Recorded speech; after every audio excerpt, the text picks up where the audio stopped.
So this happened a while ago now when I was still pretty young. I'd say around 2010 to 2012 maybe. My family and I went to go and visit some family out in a more rural part of my city. It was pretty much the outskirts where it was still a lot of bush, but yeah, there were some people around. My parents would often go there to drink on the weekends while I just sort of hung out with my cousins, and considering that fact, we always slept over. Now, before I go on, let me paint a bit of a picture of the situation. Basically, they had a very long yard in length that was surrounded by fence with a deck in the back that stretched out long enough to see the main road out front. It had a small shed in the front yard, and behind the shed was their trampoline. I should add too that this shed was very small, and that you could look over it and see the main road in fact. Out on the main road was just a bunch of trailer homes lined up on the road that just sort of went straight for maybe a few kilometers. Anyway, it was about midnight and my cousin and I were on the trampoline just being kids. We were probably playing some made-up game, but my uncles and parents would often go out to the back deck to have a smoke. So as usual, we hear them all come out and they're just laughing and being distracted by whatever they're talking about. My uncle hears us being a little loud and was ready to come and tell us to be quiet, but before he could tell us to stop, he goes, "What the heck?" My cousin and I thought that we were in trouble, so we immediately look over to him. He then continues to say, "Who the heck is that? Hey Pat, come and look at this." Pat was my dad. As we're staring at him, we realize that he wasn't looking at us. He was looking off to the main road in the front. My cousin and I, being curious, we look over to the main road as my dad walks over to my uncle. And there was a very old lady with short grey hair, with what looked like to be a hospital gown and blue slippers. She was quite literally just standing there, watching my cousin and I play. Since we were so distracted, I guess we never even noticed her, so I can't say how long she had been standing there for. My dad yells, "Hey, who are you?" with my mum and other uncles also coming to look. With that, she began to slowly walk away, and I mean real slow. My uncle tells us to go inside as they start walking towards the gate at the front of the yard to confront her. My cousin and I, being the little turds that we were, got off the trampoline but stayed to see the commotion. My uncle and dad walk out to the main road to find that she had just sort of, well, disappeared. They both say, "Wait, where did she just go?" Me being confused, I also walk out of the gate to see it for myself, and to my shock, she was nowhere to be seen. Like I said earlier, this road was just straight and pretty long, so their guess was that she snuck into somebody's yard, but with her being that slow and old, it was hard to make sense of it because all of these trailer homes had decently tall fences, and that was really the only way to enter. My dad then calls out, "Is anyone there?" and obviously nobody answers. I begin to get a little bit creeped out by this, and at that point, I must admit that I was pretty scared too. My dad and uncle take us inside and begin trying to make sense of what the heck just happened. My uncle, who lived there, said that he didn't recognize her and has never seen her around before. They ask us if we saw her there before, and we say no, but I explain that she was wearing like a hospital gown and slippers. We all thought how odd for an old lady in slippers to be walking around so late at night in a rural area like this, where a lot of coyotes come in and out of as well. I mean, surely someone that age would be asleep in her home, or if she wanted some fresh air, she'd just stay on her deck or something. There was just really no making sense of the situation, until my uncle said that the mental hospital was not far, but far enough for it to be quite a walk, especially for an older lady like this. They started speculating that, heck, maybe she'd escaped, hence why she was in a hospital gown. I mean, maybe she did live in the area but had dementia or something. With all of that said, it just still didn't make sense that she just disappeared after not even 60 seconds had gone by. It really creeped my cousin and I out, and we never went out there that late at night again, nor did we ever see her again, thankfully. everyone I tell this story to also has a hard time making sense of it.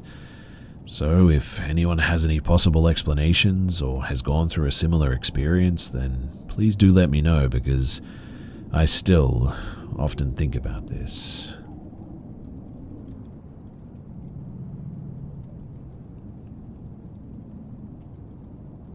So me, male and 28, my wife, female and 28, and my dog, male and 3, recently went to Red River Gorge, a state park in S.E., Kentucky. We're certainly no strangers to camping in the park. I've been there at least 20 times over the past 8 years. We chose a spot that I've been to 2 or 3 times before. It's worth noting that this site is outside of other dispersed camping areas, and is essentially the only proper spot with car parking along a 2-mile stretch of road. There is a dilapidated barn, maybe about a mile up from where we drove in, and a cemetery about 1/3 of a mile in the opposite direction. Otherwise, though, it's a rarely traveled road, and we really saw no one all day, just an occasional car, maybe 1 or 2 an hour. The spot is at the base of a 30-foot incline that a 4x4 could handle. Our SUV was parked horizontally at the top, blocking other vehicles from descending. From there, it's about 30 yards into the campground, with another slope leading to the river's edge and the swimming hole. Now, the day went great. We spent time near the beach, letting our dogs swim, then did typical camping activities like hiking, foraging, chopping wood, throwing the hatchet, and enjoying a few beers. Once sunlight began to fade at around 6:30, we started the fire and began cooking dinner. As darkness fell and the last light disappeared, we heard the usual sounds of squirrels rustling, things falling into the leaves, which spooked my wife a bit, but we didn't think too much of it. Then at about 9 p.m, sitting around the healthy fire and listening to music, we heard like heavy shuffling in the leaves. Definitely something large or heavy at least. It seemed to be coming from the direction of the road, I would guess, about halfway between us and our car. I stopped the music, and after about 10 seconds of dead silence, we then heard the shuffling again. Before I could call out, though, we heard this strange and unnatural noise, something like a throttling, ascending pitch mixed with a shriek. Neither of us can verbally describe it, and I can confidently say that I have never heard anything like it before. Whatever it was about 20 to 25 feet away, just outside the reach of my headlamp. Our dog went absolutely insane too, hair standing on end, barking incessantly into the darkness. He was on a long lead, or I'm sure that he would have taken off after it. My wife and I were frozen. I was holding my hatchet and trying to catch any movement or sound to track. After about 2 to 3 minutes of that, with no further noises, I calmed the dog and we grabbed some essentials and hurried to the car. Our adrenaline was pumping as we discussed coyotes, foxes, or maybe other animals as the possible culprits. I didn't want to mention the possibility of people, as that would have heightened the paranoia, I guess, but we eventually passed out after about an hour, but I spent the rest of the night in and out of shallow sleep, feeling very uncomfortable both mentally and physically.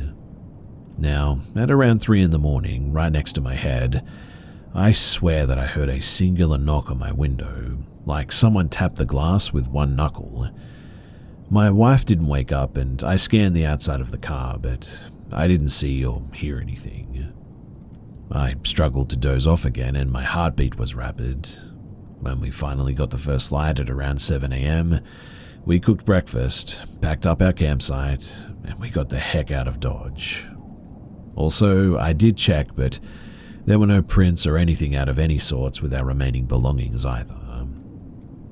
What's strange to me, though, is that after hearing the noise, we heard no additional heavy shuffling from the source. With our dog barking so aggressively, we probably should have heard whatever it was moving away. We have looked up various animal noises native to the gorge, and nothing even remotely resembles what we heard. The knock on the window, that was also isolated, and there were no other noises or visible happenings outside the car immediately following that. Lastly, too, I had a thought the day after we left. I remember whistling for our dog after dark, and since we had some scraps to give him near the fire, I called him in. But strangely, immediately I thought I shouldn't have whistled. Up until this trip, I've never been a believer of those sorts of superstitions, but I just like to respect the folklore that I've heard, and I've definitely heard that one. It's weird though that for the first time ever I really thought that, but in hindsight, we're now convinced that I may have invited a Wendigo or a skinwalker to our camp. I certainly won't take those superstitions lightly ever again after this, and I'm sure that this occurrence will affect at least my next few overnights in those woods.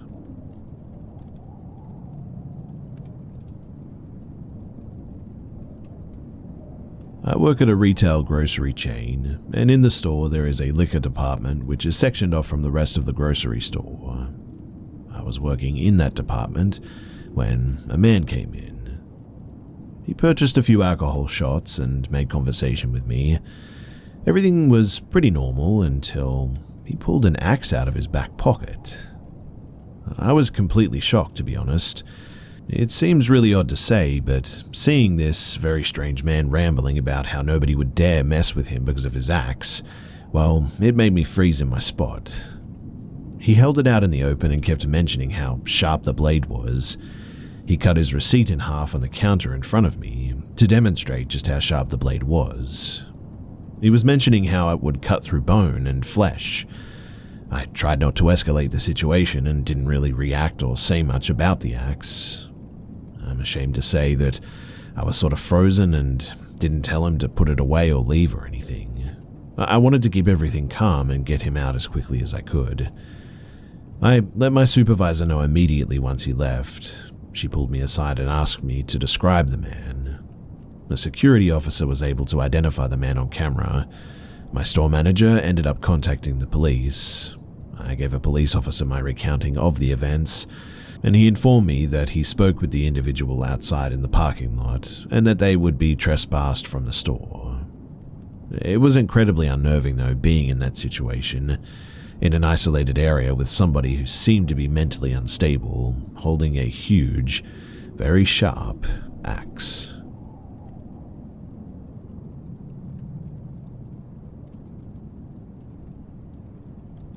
So I'm 21, and I'm not sure if gender really matters to this story, but I'll say it anyway, I'm female. Now, this might sound maybe a tad bit overdramatic, since it's been years since this incident has happened that caused this fear, but I just wanted to get it off my chest as someone who doesn't really talk about it. I personally found this encounter super creepy, especially getting older and being able to look back on it all. I've learned a lot from it, so maybe sharing it here, what happened, could either guide others to stay alert that it could happen to them or at least know the signs. So I live in rural Ohio, and there's not much that goes on here. We don't live in the best area either, with lots of druggies and pedos. Just if you have kids, you really shouldn't live around here basically. When I was younger, we didn't really worry much about anything happening to us or questionable things due to the fact that our family is known in this area. And my grandpa was a known cop for many years and was extremely respected, and people knew that he would fight over us. So nobody really messed with us. We also lived around multiple other children our age. It also wasn't uncommon to let your kids run around by themselves before nighttime because our neighborhood essentially relied on each other and the other kids to keep each other safe, and it worked for the most part. We also knew what people to stay away from, and they knew to stay away from us as well. So, when I was in middle school, the bus ran at 7 a.m., and we would have to be at the end of our long driveway by that time to catch the bus on time. This happened during the winter, and our bus tended to be late sometimes and would reach us around maybe 7:05 to 7:15 at the latest. But we made sure to be out at 7 a.m. just in case they were on time.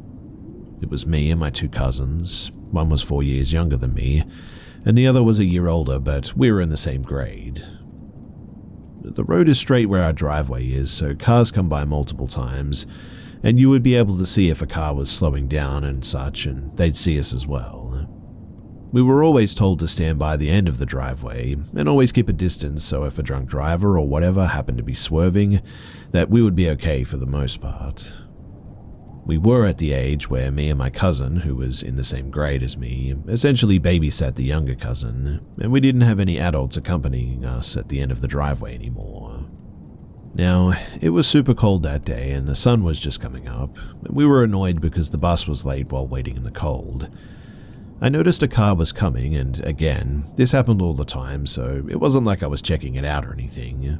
I just noticed it and went back to listening to music on my phone. I hear a loud brake sound though, so I look up and the car is in front of our driveway now, fully stopped.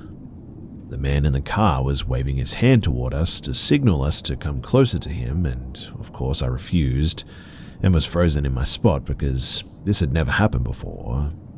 He could tell that we were obviously shaken back by this and said that he worked for a school but was lost and he just got hired. He named a school that was about an hour away as well. I want to remind you too that it's past 7 a.m. at this point, and I immediately knew that he was lying. It didn't make any sense to me why he would be lost at a job that he said that he'd already got. Plus, it being this late, I'd think that he would probably be at the school by now.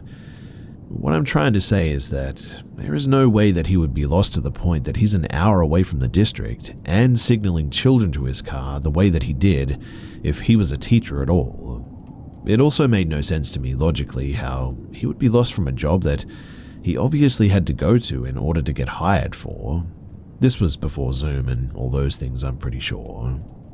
So I immediately said that I'm going to go and get an adult, and he clearly panicked at that and said that it wasn't necessary, that he just wanted us to get closer and show him where to go.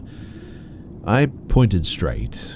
I truly don't know the direction to the district, but that was not my main focus, obviously. I told him to go straight and he ignored me. My little cousin was moving towards his car and I grabbed him by his hair and kept him by me. I refused to let go of his head as well. I'm shaking and I'm trying to not show that I'm scared because I don't know what's about to happen. The driveway is a long one as well, and I certainly didn't feel safe turning my back on him. I have my other hand on my phone and I'm shaking, so I'm struggling with gloves on, but I'm able to call my mum and thank God that she answers. She usually would ignore my calls and be on the phone with her boyfriend. The guy then gets out of his car when he sees that I'm on the phone with someone, and I start immediately sobbing and telling my mum that there's a man out here and I think he's going to hurt us. She comes out running, and the second that she gets closer and he sees her, he bolts back to his car and dashes away. And that's when I noticed another car that was around the corner of the road also dashed away as well. Looking back on this thing, it's even more scary since if it was just someone who needed to get past said car that was in the middle of the road by our driveway, they would have just either honked or gone on the other lane to pass them. They definitely also saw the entire thing, and they also didn't get out of their car to help us or anything. So it makes me think that they were also in on this entire situation. I was forced to go to school that day, and my mum calls the cops, and when I get home, I found out even more horrible news that just made me realize my gut feeling was absolutely correct. My mum told them the car and how it looked and such, and they found an abandoned car that matched her description just up the road. So they found who it belonged to and eventually found out that he was not a school teacher. He worked on the barges, and the cops said that they thought that it dealt with sex trafficking from the looks of it, and they didn't even catch him since they already left on the boat or whatever. But quite honestly, who knows what would have happened if he had got one of us. I'm assuming that we would have been on that boat and, well, horrible things would have happened.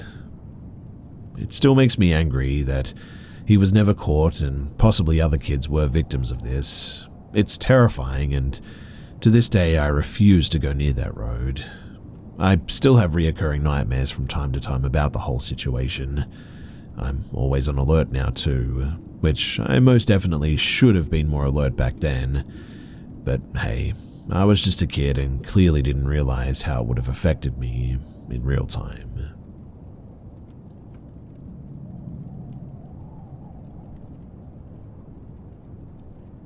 This was a few years ago. I purchased my childhood home with my husband, and the first couple of years, we had a toxic roommate who would put us against each other, and over time, he ended up staying in his room all the time, falling into a depression. He found a boyfriend and eventually moved out. I wasted no time turning the spare room into a guest quarters. I started having horrible insomnia, so to allow my husband to sleep undisturbed, I moved into the guest room.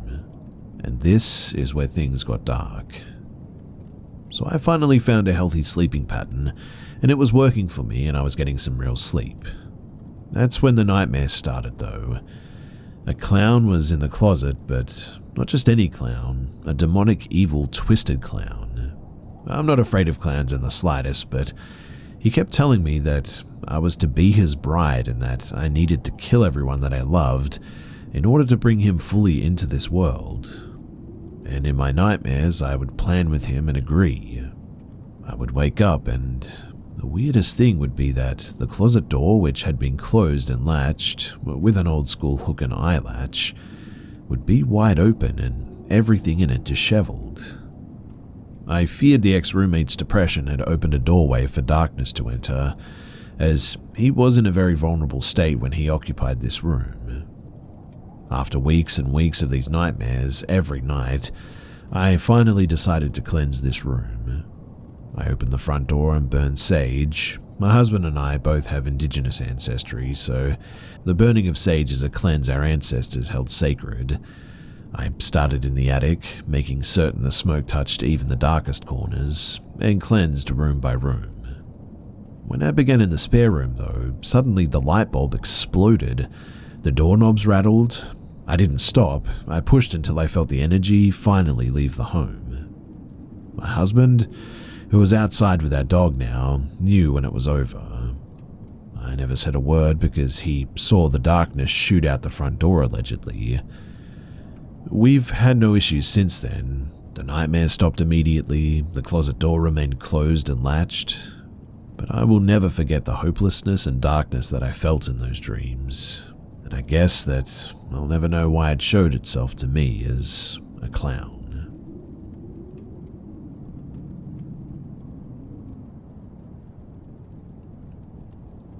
Back in 2009, 4 friends and I were walking home from a basketball game in the suburbs that is near our neighborhood. It was around 8 p.m. and it was pretty dark. There were 2 ways to go in my neighborhood. The first one was the shortcut, which consisted of cutting through the middle of an abandoned paintball park in an open field, and it will take around 10 minutes to arrive to our homes. The second was the long way, which takes 25 to 30 minutes walking in a bright area, surrounded by houses and endless illuminated roads that finished right on the entrance of the abandoned park, and then 5 minutes of walking in semi-illuminated areas again. We took the shortcut though, like we did every time, but this time everything was quiet, no animal sounds. Abandoned dogs took shelter here all the time, so that was odd not to hear them. No cars sounding from anywhere nearby, and it was just pure silence this night. One of my friends decided to just start talking about how it must be really cool to play Ouija boards in the middle of the field as a bit of a joke. We tell him to shut up collectively because we were a little bit on edge, and we all see the entrance of the park and we all start getting less stressed and start talking again. We were about 100 feet from the entrance when we all hear and feel stomps coming from behind us, but not regular stomps, heavy stomps, almost like an elephant or a bull running. We look back and there was this strange-shaped creature with really dim red eyes at first, looking completely dark, but as it got closer it was sort of grayish and charging toward us. We collectively looked at each other and we ran as fast as we could toward the entrance, and we managed to get out of there. While walking, there is a part of the street that briefly overlooks the field, and we all looked to see if we could see anything down there, but all we saw was dim red dots looking directly at us, we think at least. We all went home, and the next day we tried to figure out what actually happened. 4 out of 5 of us can confirm this story, and sadly one of my friends passed away a couple of years ago. I also moved, but have to travel every weekend through that area to visit my family. and whenever I go by that place, it still gives me the creeps going through there at nighttime.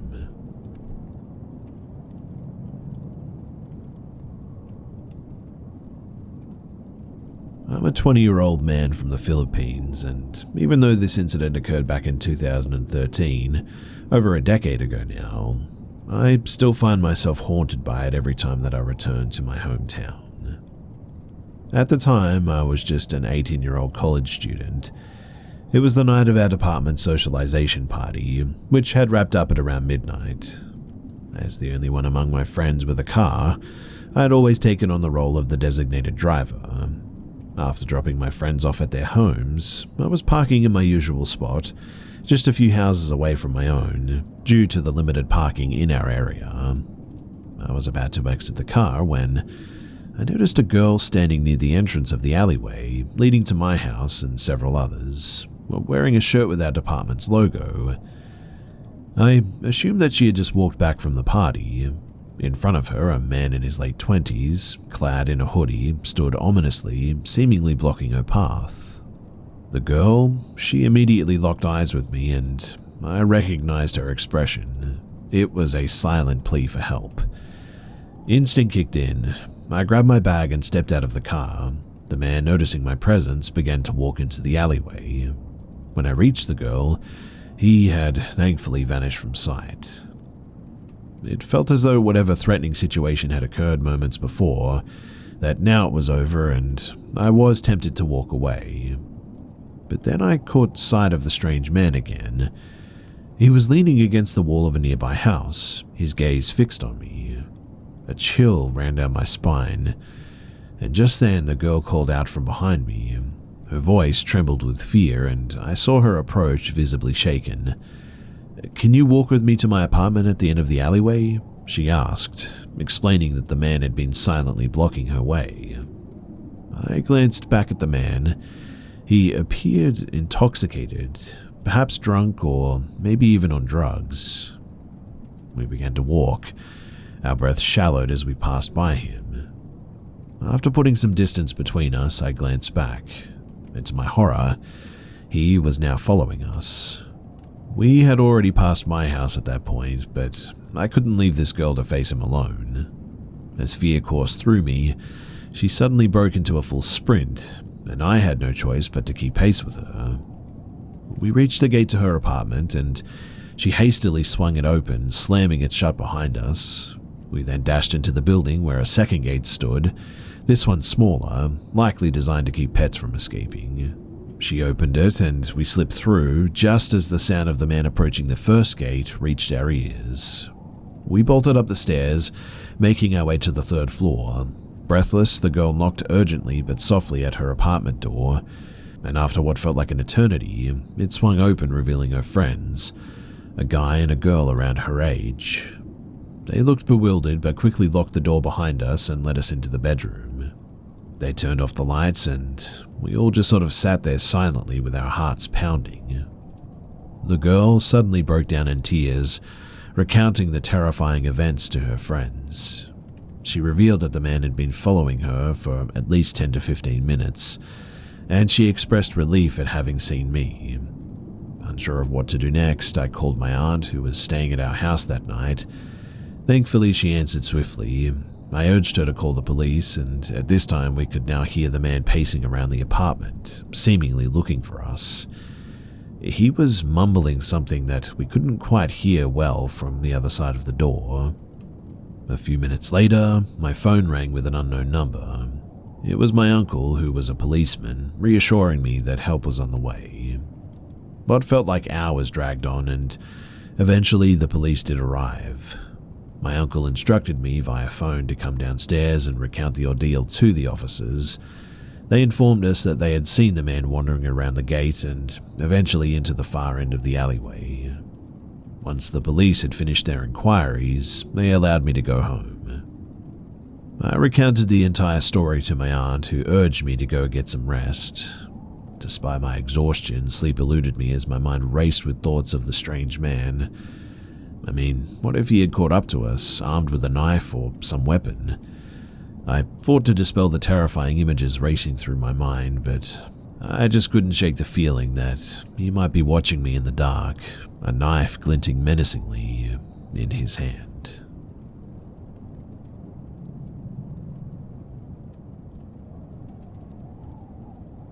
So my boyfriend has a friend that is about 60 years old that owns a house that was built around the 1800s.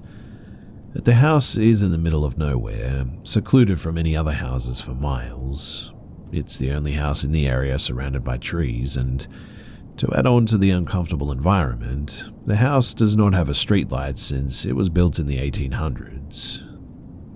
My boyfriend was told by the lady that she would pay him to watch her house for like 8 months. She was going to Mexico for the winter because she doesn't like the winter very much, so she often goes there and stays with her friends. She said that she would pay him double if he actually stayed in the house. He agreed because he didn't really have much money to begin with, and he had already worked for her, so why not? I was pretty excited too because the lady also made a point that I could stay as well, and I really was eager to get out of my parents' house during the weekends. Those were the only times that I could stay over.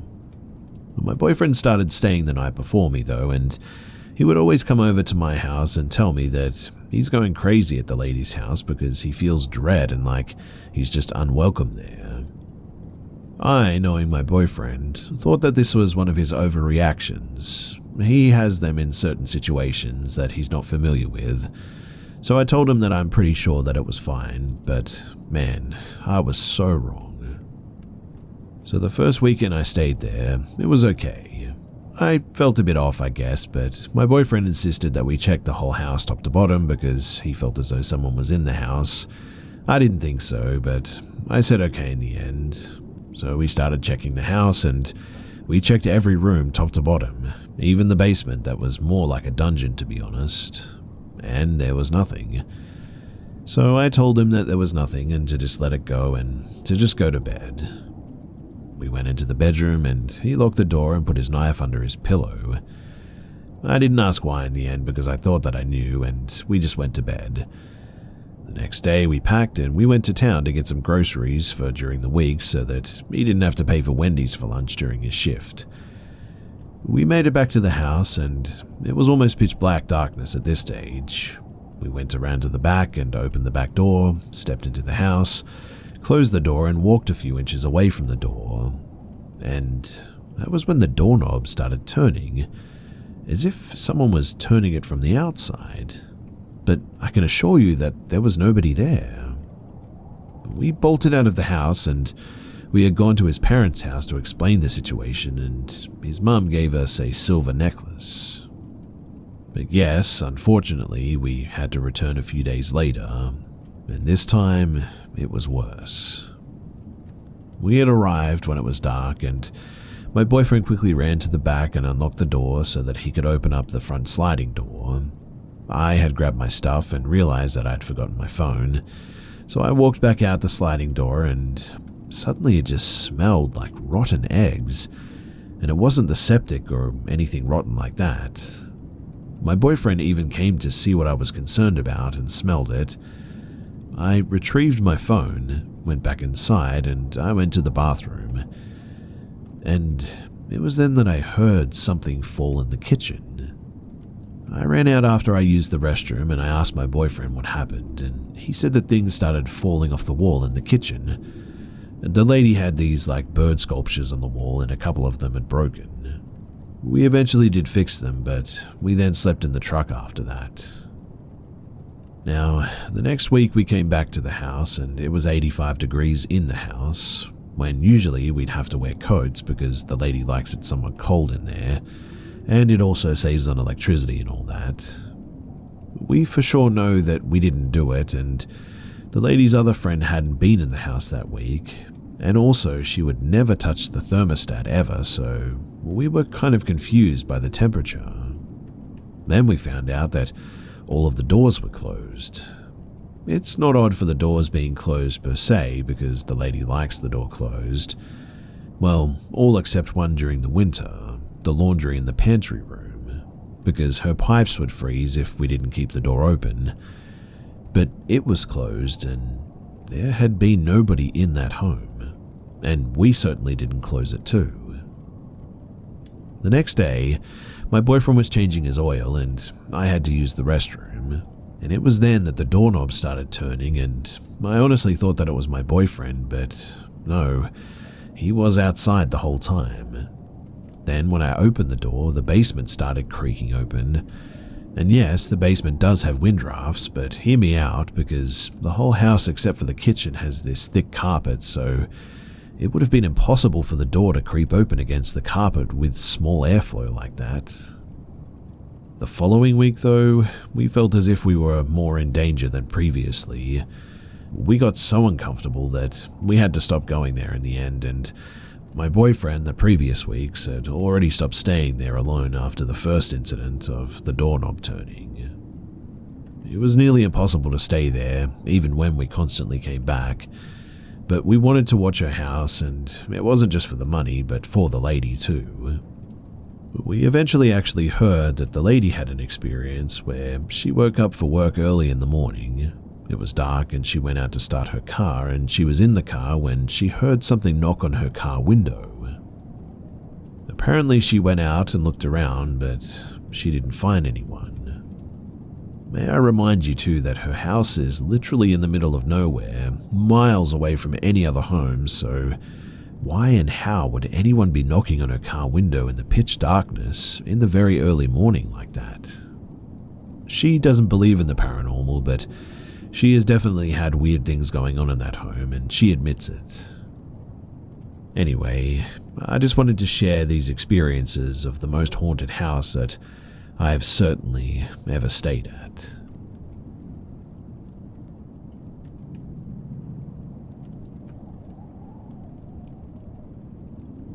So before I get into the actual experiences, there's some important context that I need to get out of the way. I work part-time as a cleaner at a clothing outlet. The actual building is huge, but only about 40% is the floor where we sell clothes and such. The remainder of the building is office space and sort of this huge warehouse, I guess. Most of my co-workers have stated having experiences when walking into the warehouse portion of the building, which is kept dark most of the time, as when I come in, everyone who works back there has usually gone home. Now, the important part of this warehouse is that after walking into the warehouse past this metal gate, to the immediate left is the building's custom embroidery station, and to the right, there are two industrial dumpsters. In front of the gate, separated by a portion of the warehouse, is a long hallway containing the offices and employee bathrooms. And this hallway is always kept lit and goes all the way to the back of the main warehouse. So, the actual encounter that I wanted to talk about is that it was the middle of my shift and I was going to the employee bathrooms because I didn't want to hold up the ones on the actual floor. I walked to that long hallway that I mentioned, and I looked down into the dark warehouse, which is only partially illuminated on the other end by the light from another hallway. And that was when I see it. There are racks full of clothes at the other end. I myself am about 5'9", and these racks are about a head and a half taller than me, so I'd put them at about 6 to 6'2" in height. But there is something standing, barely illuminated at the end of that hall, poking what must be its head above the racks.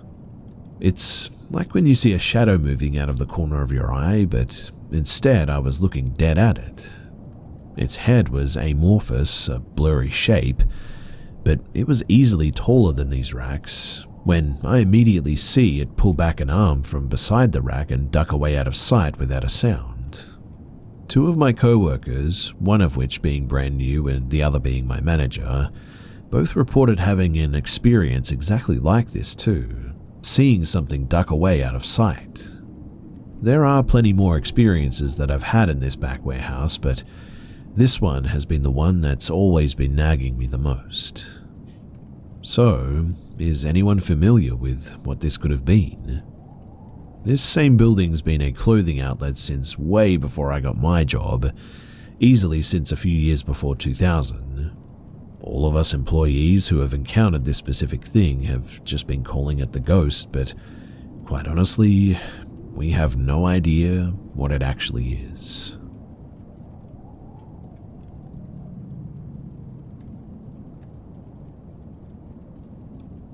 For some background, I live in the Southern California area. I've always been a little bit sensitive to paranormal things, but on this one, I'm completely stumped. After I graduated college, I had to move in with my parents for some time.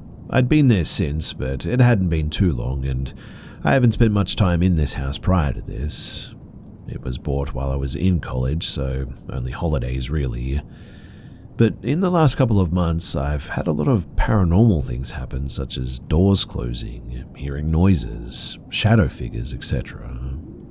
What I would call the basic paranormal activity for someone sensitive to this, that's what's been happening to me. My boyfriend has had and witnessed several of these things happen as well. And this past weekend, it all sort of came to a head and there was more weird activity than normal. For context, my family has been out of town and it was just the two of us. The first experience this weekend, maybe around 11 p.m., I went to turn off the lights around the house and I 100% was sure that this very tall, dark figure was just kind of standing there. Being sensitive to this stuff, it didn't necessarily surprise me to see something, but it surprised me to see something so clearly in this house, particularly since it's usually just noises and a few shadows here and there that you sort of see out of the corner of your eye. And this, it definitely shook me a little bit. Caught off guard, I should probably say, since I just ignored it and eventually I just went to bed. The second event, though, was the following day. My boyfriend was in the garage working on something and I was in the kitchen cooking dinner. The way that the house is set up is that the kitchen and the living areas are on the second floor. As I was cooking out of the corner of my eye, I saw my boyfriend come up the stairs and go into the laundry room. It was definitely him. I mean, I didn't see his face, just the back of him walk in there, but I could tell that it was him. I called out, letting him know that I had put his laundry in the dryer already, assuming that that's what he went in there for. But I got no response. So I figured that he probably had headphones on and I just sort of continued cooking. I didn't see him go back down the stairs, but I thought that I'd heard him going back down there, so I just chalked it up to, again, headphones. Anyway, about 20 minutes later, he comes back up and I asked if he heard me talking to him. And he told me that he hasn't been upstairs since I had started cooking. We back and forth on this and, well, you get the picture.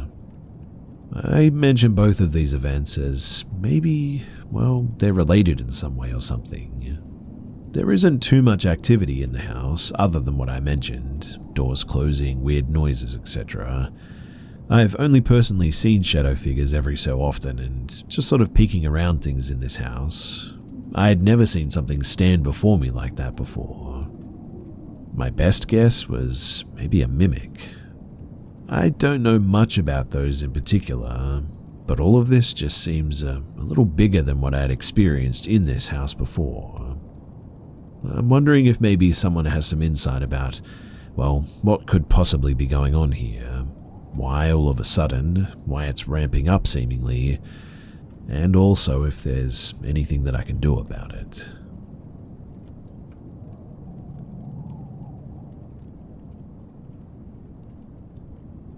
This happened in 2018 in Germany. So I was walking my dogs on the usual route that I take pretty much every day. You basically walk out of the city on a road mostly used by farmers to get to their fields, and it was a windy but clear day. Now, the first thing that I'd noticed was that my two dogs, both labs, didn't want to go any further. This is highly unusual because they're always excited to go on a walk, and they've never done that before or ever since then. The second thing that I noticed was that there was this weird sort of, like a low frequency humming, which sounded like it came from the sky almost. It pretty much sounded like a really loud, low flying aeroplane, so I scanned the sky, but I didn't see anything. Yes, it was weird, especially in combination with the behavior of my dogs, but I didn't really give it too much thought, and I tried to get my dogs to just keep going, but they persisted and started whining even. Now I started to worry a bit, so I looked around the area to see what could have possibly frightened them so much. That's when I saw this strange object standing in a field about maybe 15 meters off the side of the road. This field usually has horses in them, so it's surrounded by an electric fence. However, on this day there were no horses there, and this strange feeling of dread or primal fear suddenly filled my body completely when I stared at this object, maybe because it didn't look like anything that I'd ever seen before. I felt like I was stuck on the road and I just couldn't move. I noticed now that this object, which I firstly believed to be some sort of a machine because of its silver or chrome color, had vague human-like features. It had 4 limbs, all ending in sharp edges. They had some sort of black material or liquid on them as if it had dipped them in oil. Its head also had clear edges and looked very unorganic, I guess, like it was constructed. It looked directly at me and I could see that it was sort of blinking permanently. Its nose and mouth looked more like openings in its head. The longer I looked at it, the more strange things I noticed and the stranger I felt myself, like I was looking at something so foreign to my understanding of the world and life that I was about to fall apart. On top of its head too, it had this sort of cone-like structure cut out of the very top where some sort of orb was. It looked like a perfect golden ball and it was reflecting the sunlight. I also began to notice maybe the weirdest feature of this thing was that it was extremely muscular. Still, it looked more like a shell in which muscles were carved than actually organic matter, I guess. I also saw what looked like cables on its upper body and arms, as well as stripes on its arms and legs. As embarrassing as it is, I honestly felt like I was about to wet myself, so I tried with every fiber of my being to turn around, and when after about 30 seconds I could move again, I ran away as fast as I could, with my dogs following quickly behind me. I did tell my parents and brothers, and together we checked the spot again, but when we got there, it was gone. To this day, I genuinely hate myself for leaving my phone at home because even though my parents say that they believe me, I get this weird feeling that they actually don't. I actually went to therapy about this encounter because I was really struggling with what I'd seen. I've never had any other kind of hallucinations in my life. I've never taken any drugs and I don't have any mental illness, which could explain what I saw that day. I cannot rationalize it, and it made my already bad anxiety feel much worse. It felt like I saw something which I just wasn't meant to, something which my brain just couldn't process. Now, 6 years later, I'm better, but still think about what I saw basically every day. I still live here, and that spot is only a little ways away. Sometimes I go on walks there, but always with my brother, and every time I hear an aeroplane, I get really uncomfortable and make sure that it's actually a plane. I even downloaded the app Flight Radar to make sure that there was actually a plane in the area when I hear one. The reason that I'm sharing this now too is that I'm hoping to find out if anybody else has seen something like this. Maybe somebody has experienced something similar to me, and if so, then please do tell me because I would love to know that I'm not alone.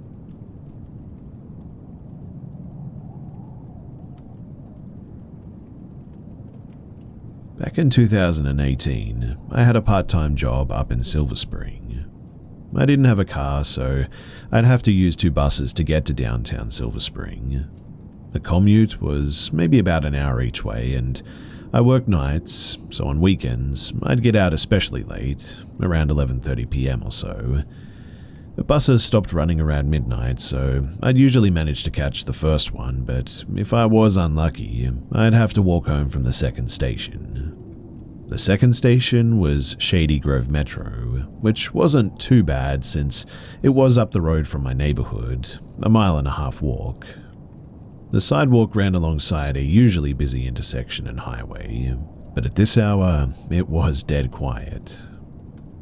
I was 18 at the time, and I always had my headphones in, completely unafraid of my surroundings. Well, that was until this encounter. So halfway through the walk home, I was about to cross a large intersection when a lone car drove past me, went a little further up the road, and then stopped, opening its passenger side door. I didn't think too much of it at first, assuming that someone was getting dropped off. Montgomery County is generally a safe place, so I didn't feel any immediate concern. But as I kept walking, I noticed something odd. No one was stepping out, and the inside of the car was deathly black. Like, you couldn't even see any glowing knobs, a radio, Apple Play, nothing. The normal car lights that it usually turn on when you open a door were turned off or just didn't have any. I tried to make sense of the situation. Was this a taxi or an Uber stopping to see if I wanted a ride? But there were no markings, stickers, or anything on the car that indicated that it was a taxi or an Uber. Maybe it was an acquaintance offering a lift. I knew various people around the neighborhood, but I didn't recognize this car, and no one was calling out to me or anything. Finally, I started feeling a bit sketched out, so I stopped walking, quickly glanced behind me to make sure that nobody was sneaking up on me, and then looked back at the car. It dawned on me that I could easily be snatched up and kidnapped here without a single witness at this stage. It was 12:30 at night on a dead silent highway intersection, so my fight or flight instinct suddenly kicked in. I puffed out my chest and tried to look intimidating, hoping that would deter whoever was in the car. A tense minute passed with no movement from me and no sign of life from the car. Then, finally, the passenger door shut and the car drove off into the night. I walked the rest of the way home with my headphones out, more aware of my surroundings than ever before. I was only 18 then and I'm 25 now, but I still think about that encounter to this day. Was this a potential kidnapper, a human trafficker, or a murderer or something? Or could it have been something even stranger, like a paranormal encounter or something? I guess I'll probably never know, but that night made me feel extremely uneasy, and it's something that I'll never forget.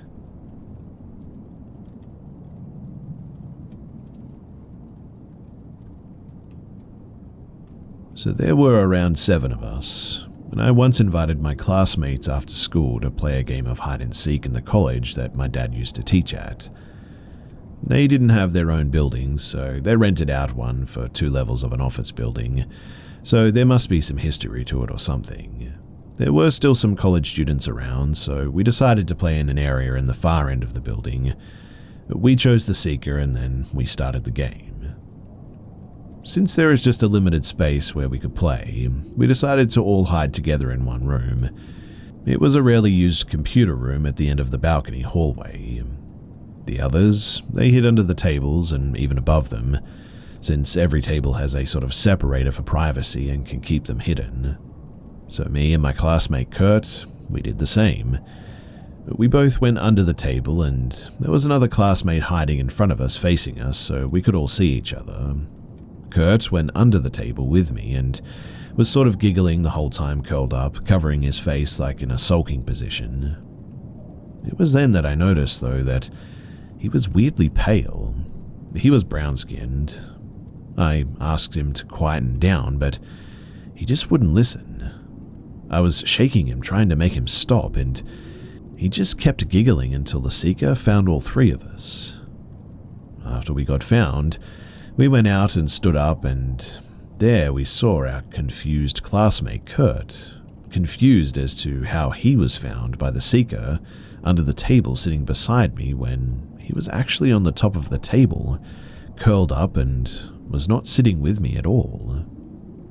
We were all confused, so we looked under the table where we hid, and there was nobody there.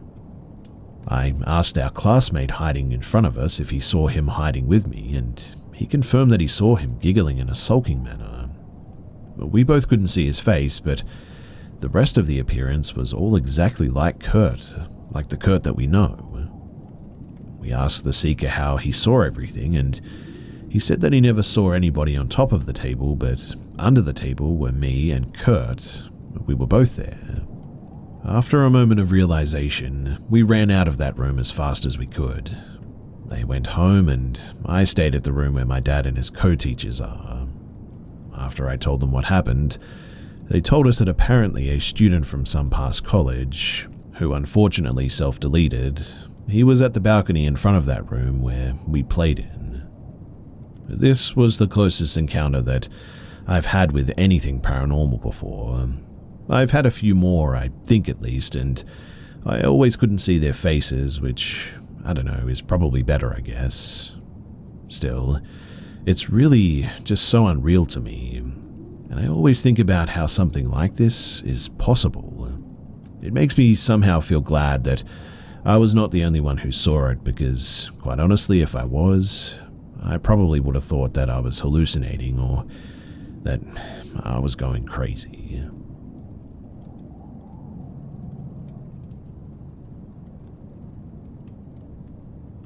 When I was younger, we moved into a really old house. The property, it had history. There used to be a different house on the top of it even, but some kind of drug lab that had been set up in the basement of the house, apparently it exploded. That's based on what the landlord told us anyway. I'm not 100% sure if it's even true. But a lot of weird things happened in that house. The earliest memory that I had was I was laying in bed one night. I must have been around 11 or 12, and I felt something start to push on the bottom of my mattress, to the point that I felt the mattress lift off the metal bed frame it was on before it just suddenly dropped. I jumped out of bed and immediately went and got my mum. She checked and there was nothing there. Said I was imagining it, and she just sent me back to bed. A few weeks later, I remembered my sister talking about an old lady in our room. I asked her what she was talking about, and she said at night there was an old lady who sat in the chair in our room and talked to us. I never personally saw it, but I did believe her. My little brother's room was the worst of them all, though. He said that he constantly heard things at night and that his toys would even move. I was the only one who believed him for a while, but one night his Elmo doll that made noise just wouldn't stop going off. So we took the batteries out and it stopped for a while, but in the middle of the night it started right up again. I was the first one to be able to hear it through the wall, and so I went in there. He was freaking out, crying on his bed, and sure enough, in the middle of his floor, the Elmo doll that we took the batteries out of was on and playing music. The third and final experience that I had in this house, it was the one that solidified the thought that it was haunted, and was one night when I woke up. I heard something in our walk-in closet. I looked up and I just see a little boy carrying a blanket walking out of the closet. His face wasn't very clear, but he didn't seem to acknowledge me really. He walked to the edge of my sister's bed, sat down, and that's all I really remember.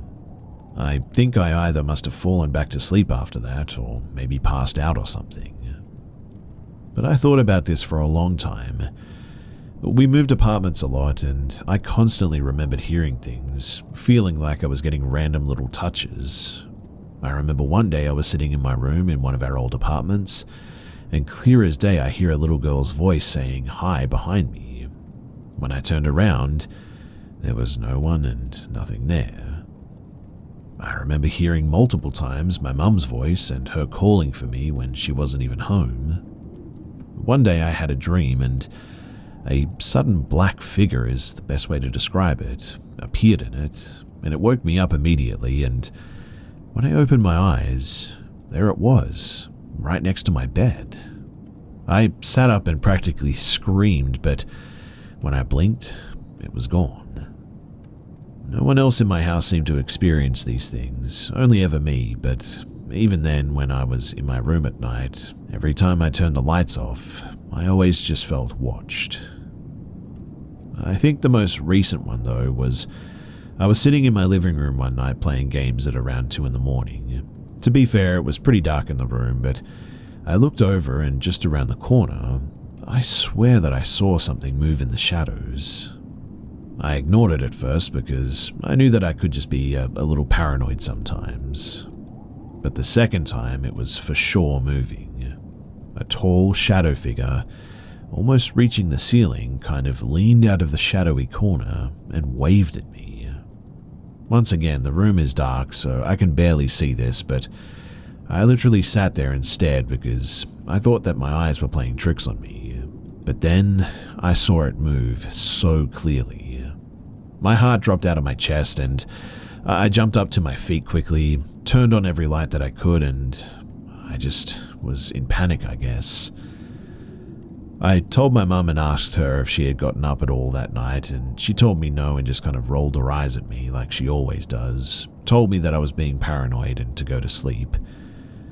But I feel like either all of this is real or maybe it's just paranoia or something. But the weird thing is that I just moved about 5 hours from the area that I grew up in, and when I did, it all just seems to have stopped. I don't feel watched anymore, I'm not having any weird dreams, no slamming doors, voices, or seeing figures. It all just stopped. I really don't know what it is, but I should probably mention that I've seen plenty of psychiatrists through the years. This isn't a mental thing at all, and I have anxiety, but literally that's it. For a long time, schizophrenia seemed like maybe a reason for some of this, but trust me, it's definitely been ruled out. In fact, it's been ruled out many times. But to note as well, during this time I did have a lot of mental health issues surrounding depression, I suppose. Since I was 12, I've been known to have sort of random extreme bouts of depression that have led me to being hospitalized at least 3 times. And I do think that my mental issues are somehow related to some of my experiences, but certainly not all of them. Again, I have no idea what these things are or what's going on, but I just thought that I should share this.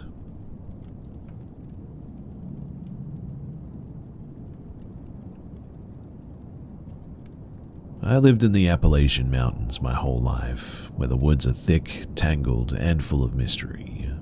Growing up there felt like stepping back in time. We had no cell phones or gadgets to distract us, just the endless expanse of forest as our playground and our imaginations as our guide. My best friend Madison and I would spend hours exploring the dense woods behind my house, following animal tracks, climbing trees, and discovering hidden creeks. In autumn, when the leaves turned fiery shades and fell, revealing clearer paths, we'd push a little deeper each day. We'd mark our bases in the most secret nooks we stumbled upon, pretending that we were the first explorers to find them. But no matter how brave we felt, we always stayed close enough to see my house in the distance. Until one day, when the forest just felt a little more inviting, a little less ordinary, and curiosity must have got the better of us. So we brought some twine and some other supplies that day, winding it around tree trunks so that we could find our way back. We kept walking, deeper than we'd ever gone before, until we reached a strange old tree that sort of split in two, like a giant slingshot rising from the ground. Right next to it, half hidden in the hillside beneath a pile of leaves and branches, was a rusty handle. As we brushed away the leaves, we realized that it was attached to a heavy wooden door, embedded in the earth as if it had always been there, waiting. Hearts pounding, Madison and I both tugged on the handle, and the door finally broke open, revealing steps leading down into pitch-black darkness. Madison looked at me, unsure, but we felt compelled to go down and check it out. Maybe it was the mystery or the thrill of finding something forgotten like this. Whatever the case may have been, we didn't hesitate. The air down there was thick and damp as we descended. When we reached the bottom, we found ourselves in a cramped room. In the middle of the floor lay a single worn photograph. I held it up to our flashlight and froze. It showed 2 children, both girls, standing in front of a house that looked eerily like mine. The girls' eyes were so dark and their grins twisted, a little too wide almost. Madison and I looked at each other, sort of panicked, and then we bolted back up the steps, leaving the photo behind us. When we reached the top, we looked around, and that was when we noticed that our path of twine was gone, as if someone or something had unraveled it. We blindly ran back through the forest, finally reaching my house. We burst through the front door, breathless and wide-eyed, my parents immediately noticing that something was wrong. We tried to explain what we found, the strange door on the hillside, the steps, and the photograph. My mum's face tightened with concern, but my dad, always the skeptic, shook his head and sort of laughed at it. But when he saw that we were serious, they agreed to come with us, though I could tell that they thought that it was just a kid's overactive imagination. With my parents in tow, we spent what felt like hours retracing our steps through those woods, following what we remembered of the path. We finally spotted the twisted, slingshot-shaped tree standing exactly where we'd found it before, and at that, my heart leapt. But when we scoured the area around it, there was no sign of the door anywhere. No rusty handle, no disturbed leaves, just bare earth and untouched forest floor. It was like the whole thing had never even existed. My dad muttered something about kids and their stories, but as we walked back home, I caught a worried look in my mum's eyes. Madison and I exchanged a glance too, and in that moment, we knew that we'd experienced something no one else would ever believe. Even now, 15 years later, Madison and I can't shake the memory of that day. We've gone back to those woods more than once trying to find any trace of that hidden door, but it's as if it just never existed. We have no explanation for what we saw that day, no way of making any sense of it either. Every time I visit home and glance up at the woods, a chill always creeps up my spine, and I almost expect to see the door just waiting there, half buried and forgotten, just as we left it. And no matter how hard I've tried to forget it, I can still see that eerie photo in my mind. The eyes, the strange grin, like it's burned into my memory.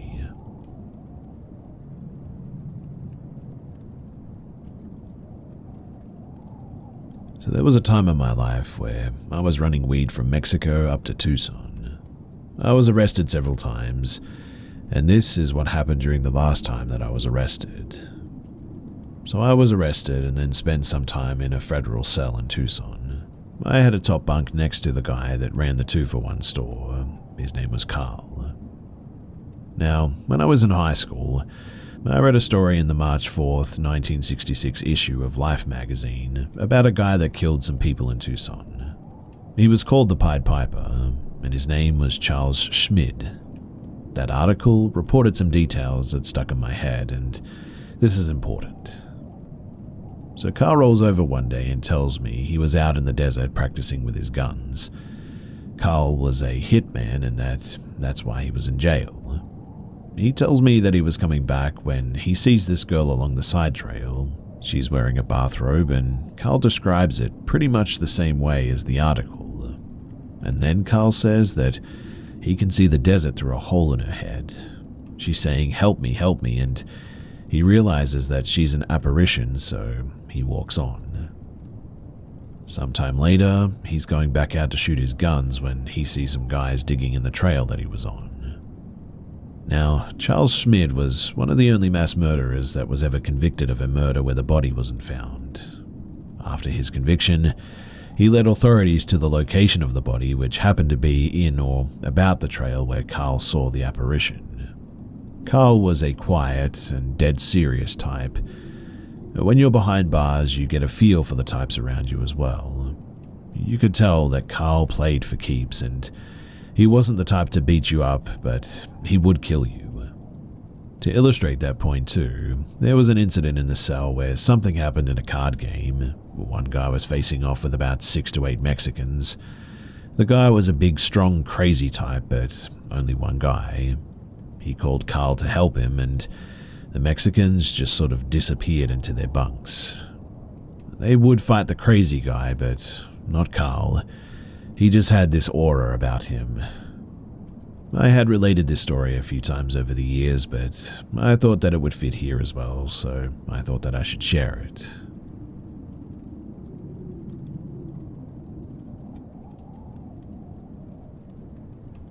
My old house in Lakemore, it was a decent house. Well, all except for the basement. Specifically only one side too. Now, my dad is not easily scared by much, but this was one of the few things that actually did. So when I was really little, I used to see this figure in my room every night. His name was Joe. Obviously, there's no person in the room, but I was absolutely positive at that time that I saw something. This happened 2 nights in a row, and then my dad finally noticed. He would start asking me questions about the figure. Joe, he would ask, "Is Joe nice?" "Yeah," I would say. "What does Joe do?" "He sings to me." "What is he singing?" "You are my sunshine." "Does Joe like Mummy?" "Yeah." "Does Joe like Daddy?" Silence. More silence, and Joe doesn't like Daddy. "Does Joe want to hurt Daddy?" More silence. A light headshake of yes. "Don't worry, Joe won't hurt Daddy." Now later that night, my mum and dad discussed this issue that went on for weeks. They thought about taking me to a doctor, but that wouldn't help anything really. It went away for about a week anyways, but then one night, at like 2:30 in the morning, I came sprinting out of my room hyperventilating, saying, I see somebody, over and over again. My dad's thoughts at the time were, what the heck? That night I say, "Daddy, Joe is walking to you." My dad then turns to my mum. He mouthed, "What the heck," silently. After that, nothing really happened, and they just took me back to bed. So skip forward ahead, summer of 2015. We are now moving out after that stuff, and my dad is cleaning, when the TV turns on out of nowhere. The remote is in the kitchen, and my mum was outside mowing the lawn, but it turns off by itself as well. On and off again, and now it turns back on, and so does the PlayStation. Then they both turn off. We stood there watching this and were just dumbfounded by what we saw. Once we moved out, my dad stayed in the house by himself for about a year. He came home from work for lunch one day, and he sits at the top of the basement stairs, and he starts playing guitar and singing a bit. He then hears a little girl's voice harmonizing with him.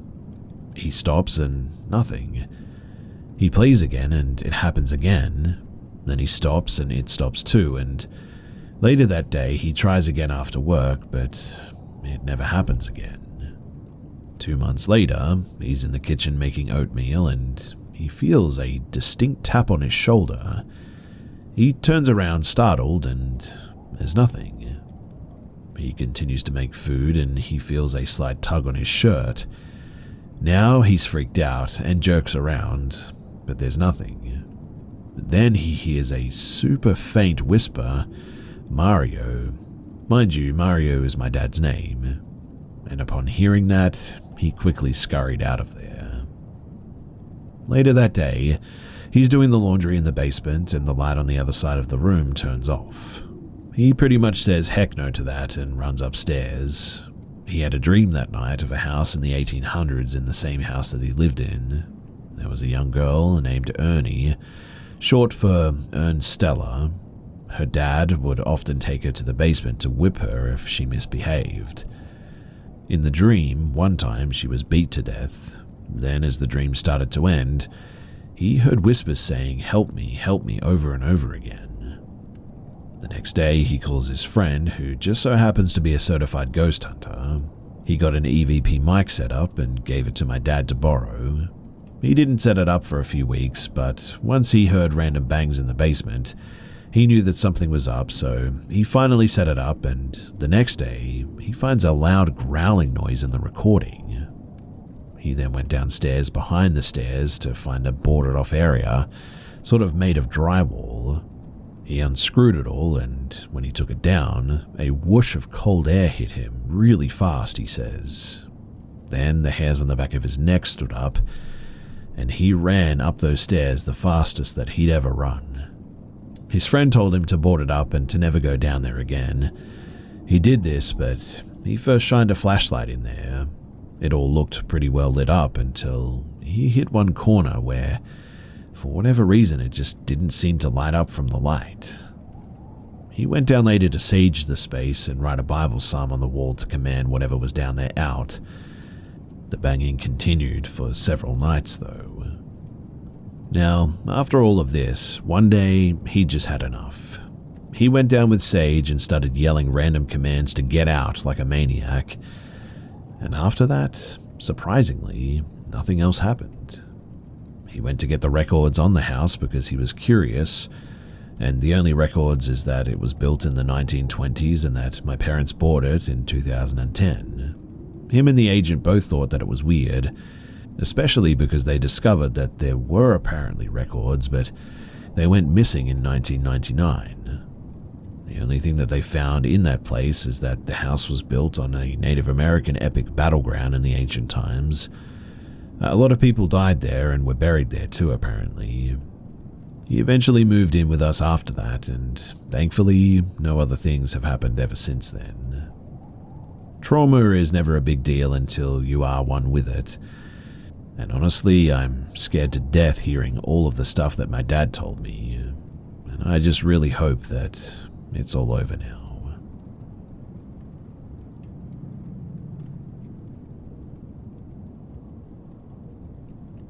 So I'm not really a believer of the paranormal or anything. I've always found it interesting, I'll admit, but I've always been skeptical. Well, at least until after last night.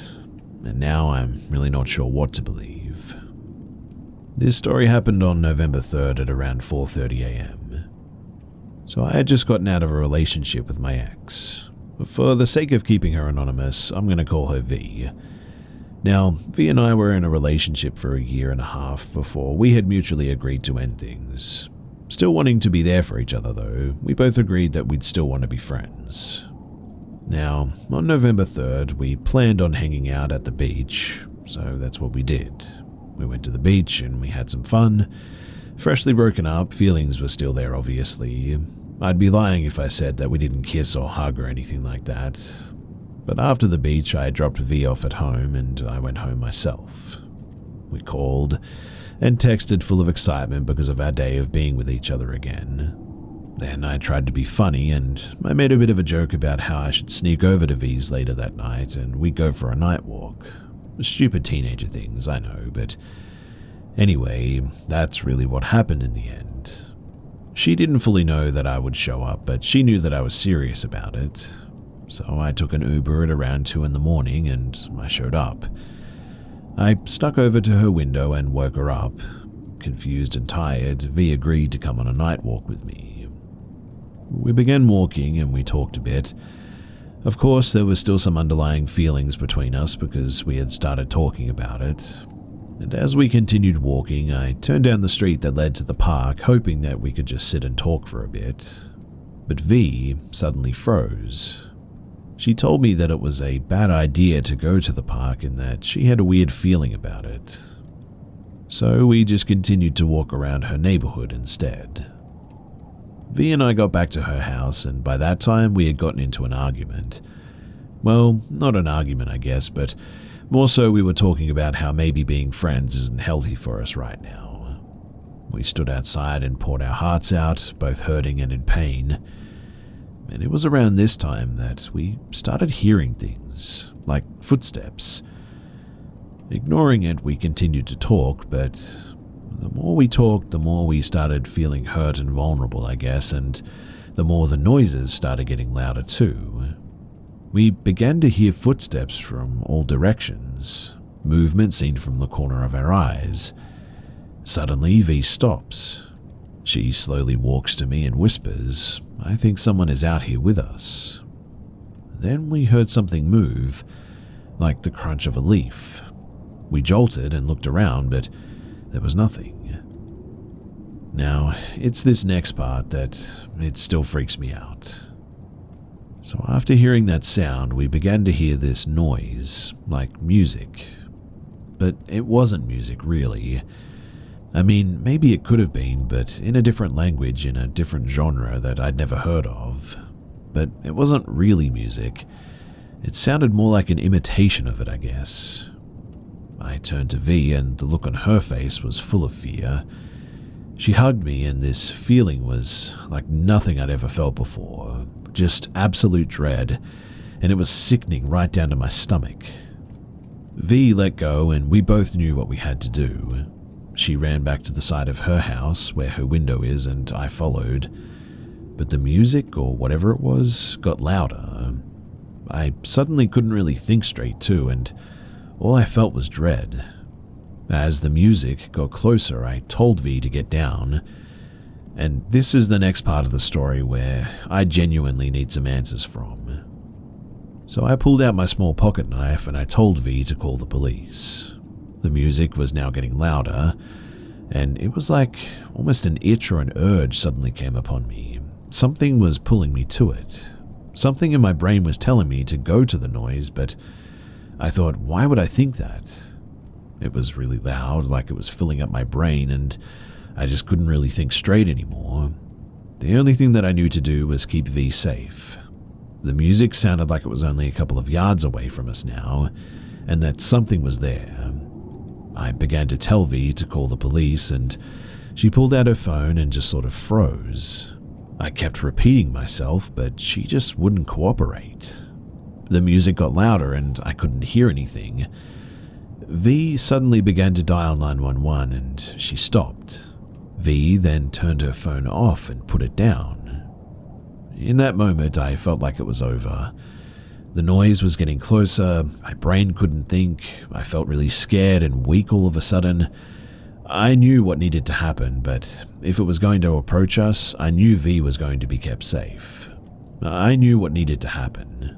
This instinctual feeling came out of me, and I don't even know if I was controlling myself or what, but I grabbed V's hand and I said, "You need to call the police now." And honestly, it looked like she had woken up from a trance or sleep or something. V opened her phone and began to dial the police, but when she did, it stopped. The noise stopped and the feeling just suddenly went away. The rest of the morning is a bit of a blur really, but we tried to describe what happened to the police, but of course they didn't believe us. I eventually called an Uber and I helped her back into her window. I went back home and we called. We tried to gather our thoughts and we came up with some sort of an explanation. It's later in the day now, and quite honestly, I'm still shaken up by this whole thing. I know that this is a really weird story, and trust me, I know that it sounds crazy, but I would really, really love someone to clarify what the heck this was. So if you have any inkling as to what this might have been, anything at all, then please, do not be afraid to share it, because I would love to hear from you.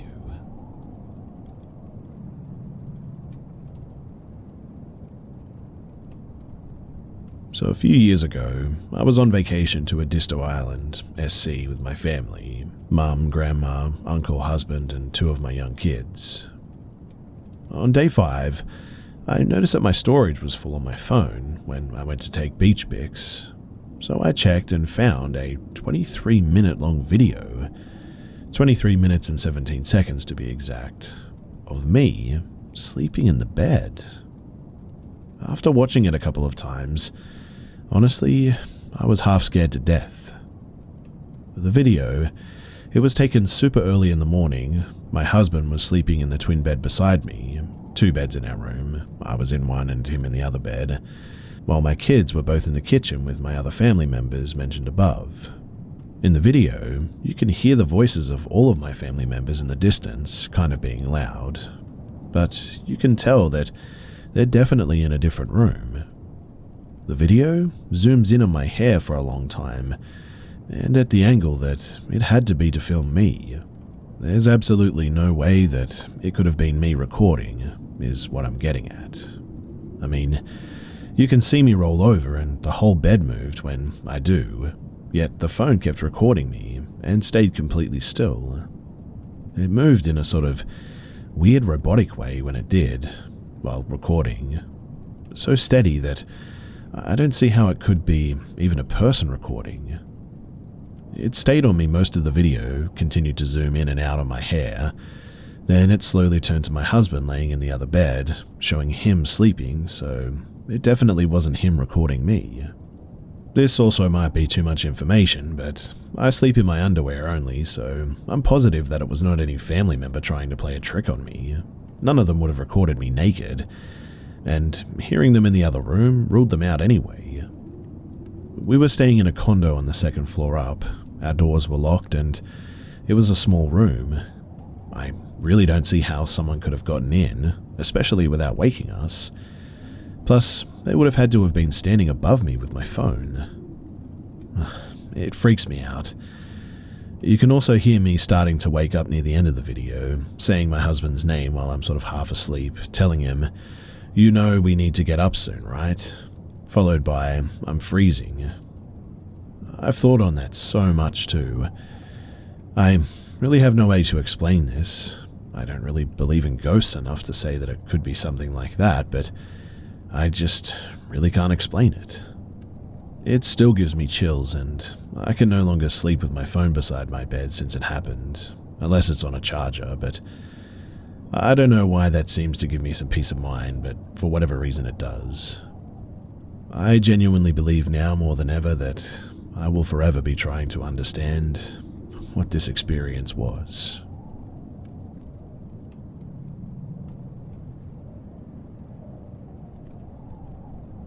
I don't really know what information to give here, but for some background knowledge, I'm 17, male. The friend that I'm about to mention is also 17 and male, and his name is Chuck.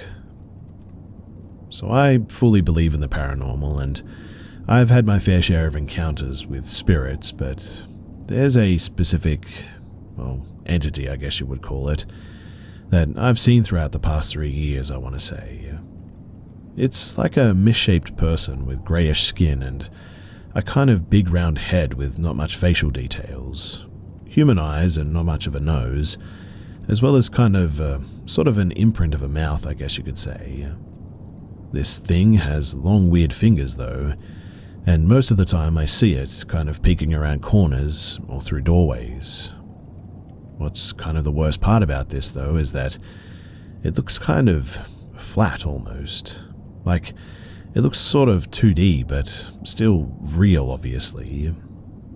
I live in the upper part of a duplex with just my mum, and one night after she left for work, I swear that this thing was looking around the corner from where the stairs in my house are. They go from my doorway at ground level all the way up to an open doorway, leading into a hallway, and there's curtains hung over this doorway. And so this thing has its hands on the wall peering around into the living room where I'm sitting directly in front of it, but about 10 feet away from it, on the couch. And it just sort of sits there for a moment before pulling back and disappearing. I was frozen, and eventually I went to look at the stairs and there was nothing. The day after that, I went to go and get some soup with Chuck at this popular sandwich place at the kind of halfway point between our houses, and then we went back to his house, and he brought up how he saw the exact same entity that I keep seeing, peeking out from his bathroom door right into his bedroom. He described the thing exactly how I would have described it, and obviously we both got freaked out by this. Mind you, I had never mentioned this to anyone before, so there was no way that he knew about it. I didn't ask how long he'd been seeing this thing, though I assumed that it had been a while. Neither of us knew what it was or why we see it, and quite honestly, we don't even know what to look up, which is why I'm here, because what the heck, right? I asked my mum if she's ever seen that kind of thing, and she said no, not at all, and so if anyone knows even a little bit about what we keep seeing, please do tell me, because I'd really like to try and figure out exactly what this thing is.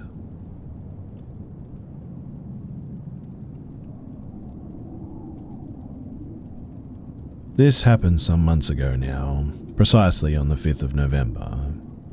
I live in northern Italy, so that was the evening in which the red aurora borealis appeared visible for us. I was chilling at home after a long day when one of my friends calls me and asked me if I wanted to go and try to see the aurora with him. I said sure, because I'm always up for an adventure. and from where I live on the top of the mountain is circuit like 1 hour in a car. So at about 9:30ish, he comes to get me and we go up. We even see a cute chunky fox while ascending.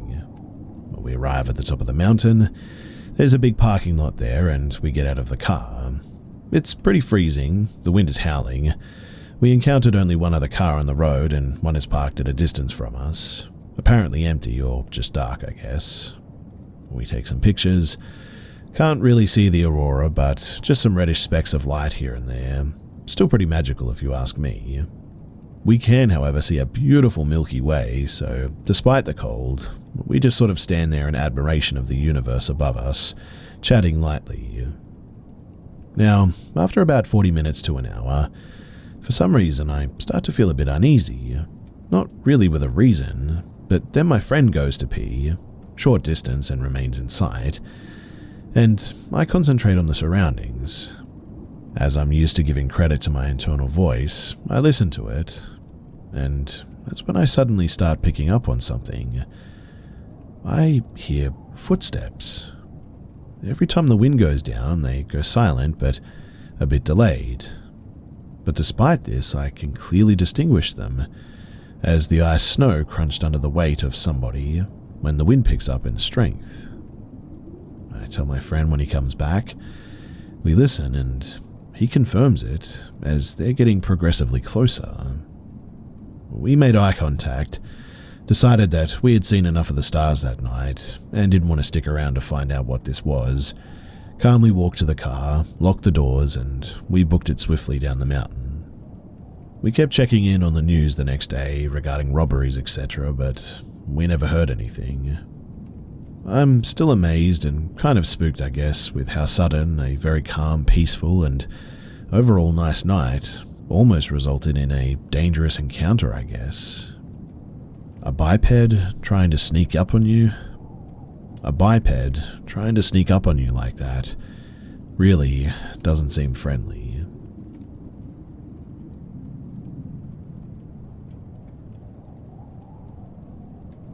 Back when I was about 7 years old, I was taking a walk through the woods with my parents. If I remember correctly, we came across a diner or restaurant of some sort. I can't really tell why, but I recall that I was walking ahead and just exploring the forest surrounding the restaurant a bit. All of a sudden, I realized that a few feet away, there was an elderly-looking woman standing close to a path that would lead deeper into the woods. She was wearing a black cloak with a hood on her head, holding a walking stick in one of her hands. I somehow felt, drawn to her and began slowly approaching her. I would even go as far as to say that she was actually waving her hand at me and luring me in, so to speak. The woman was very tranquil and didn't speak too much, but she wanted to give me something out of a bag that she was carrying with her. As soon as I reached out to her hand, my parents did catch up to me and were yelling at me to stay away from her. It felt like I was pulled out of a dream, though, a trance-like state when I heard my mother's voice. I turned to my parents, turned back to the elderly woman who was smiling and now slowly making her way into the forest, and turned back to my parents again. For one last time, I was trying to catch a glimpse of the woman, but to my surprise, she was gone, as if she vanished completely in thin air or ran into the woods pedal to the metal. In either sense, it was weird. Of course, I was young and could be reading way too much into it, but I am wondering if anyone has experienced something similar before. My mother said something about dark witches and that woman could have been one, but I'm not sure if she only tried to explain this to me this way or like why I shouldn't talk to strangers in the middle of the forest like that. But anyway, what do you guys all think about this?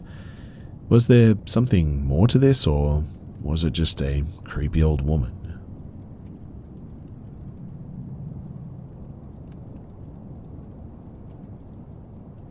So I was walking my dog in a small bush track near where I live. Keep in mind too that I live in a country with no natural predators, that are any kind of threat, that is. The most dangerous animal in our country is probably domesticated dogs. It was enjoyable as usual though.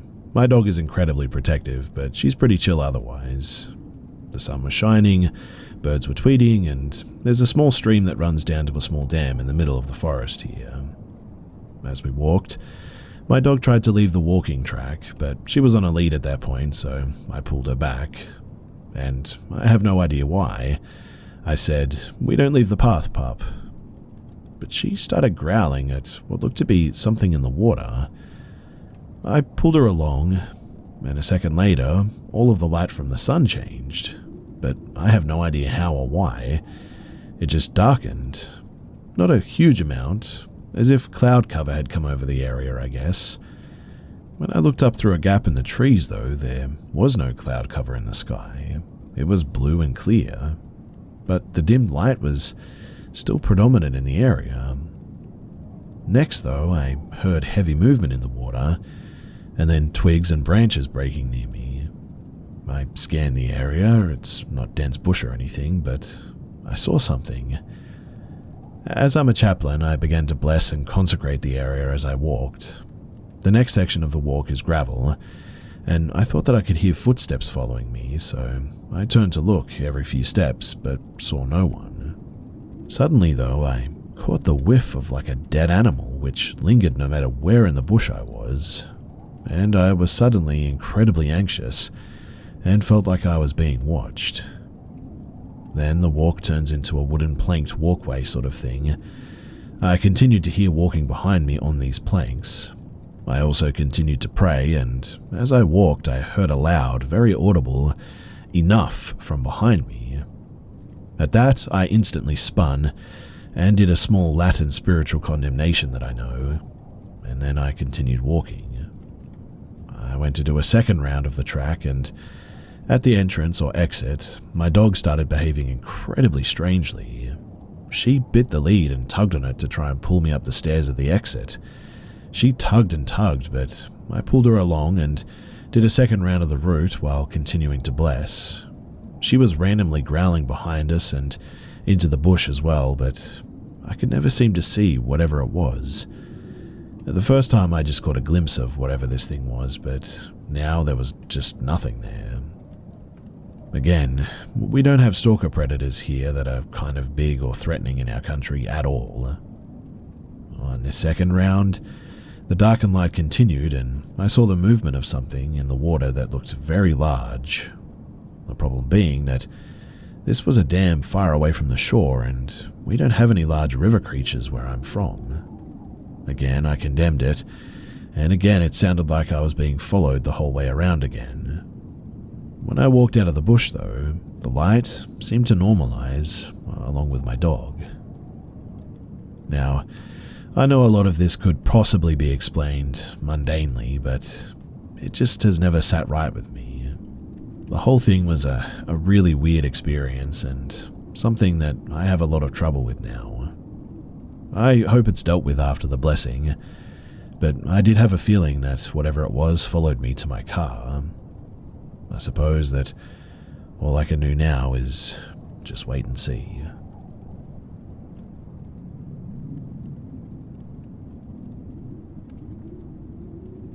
Me and my boyfriend live in a house that his father passed away in before we lived here, and I believe that someone else had died here before that as well. There have been a handful of times in the last year where I'll wake up and think that I see someone standing over our bed. One time I thought it was my boyfriend's deceased dad, in fact, but they always end up being a poster or my dresser that I'm looking at when my eyes adjust. I can't describe it, but it sort of morphs into what the real object is. After being convinced I was seeing ghosts, I turned to the internet and I found out that those are called hypnopompic hallucinations. Now, for the past week or so, I've started to intensely see things in my peripheral vision, though. This has happened rarely throughout my life, but has been honestly non-stop happening recently. Some examples, for instance, is that I'll be sitting on my couch on my phone and I'll think that I see a black shadow-looking figure poke its head in and out from a doorway or around a corner. It happened in the same spot like 5 times within 20 minutes the other day. It's not even a split second long either. It happens very quickly, and I just never know for sure if I'm imagining it. I can't even make out anything besides its being black and somewhat looks like it has an alien or Slender Man type of thinness. Sometimes it seems tall, and other times it's happened lower in the frame. Other times I'll be on the couch watching TV and realize that I see in my peripheral what I think is someone standing in my kitchen to my right, or sometimes in my room or bathroom to the left. But whenever I look, it's just nothing.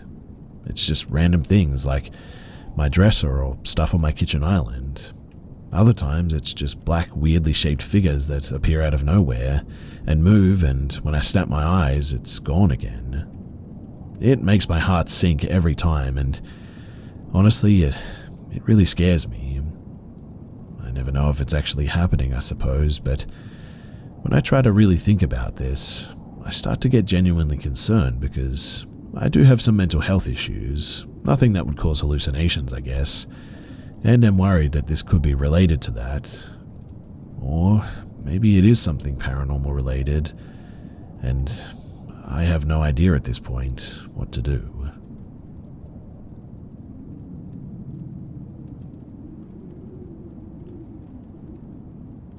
Me and my friend, both girls, both 13 at the time, took an evening stroll at a really dodgy part of town. Really idiotic, I know, but this was pre-2015. It was January and it was pretty dark outside. No people were around, except for 2 blocks down where there was a bus stop and a 7-Eleven. As we pass a newly built apartment complex, we start heading towards the bus stop. Before I understood what happened, someone trips over my leg, falls face down on the pavement, scratching himself, and drops something that rattles, metallic-y on the asphalt. We both find ourselves staring at an adult male who starts screaming bloody murder, grasping the thing that fell out of his hand as he gets up and starts charging at us, telling us to get over here. We immediately start running towards the apartment complex.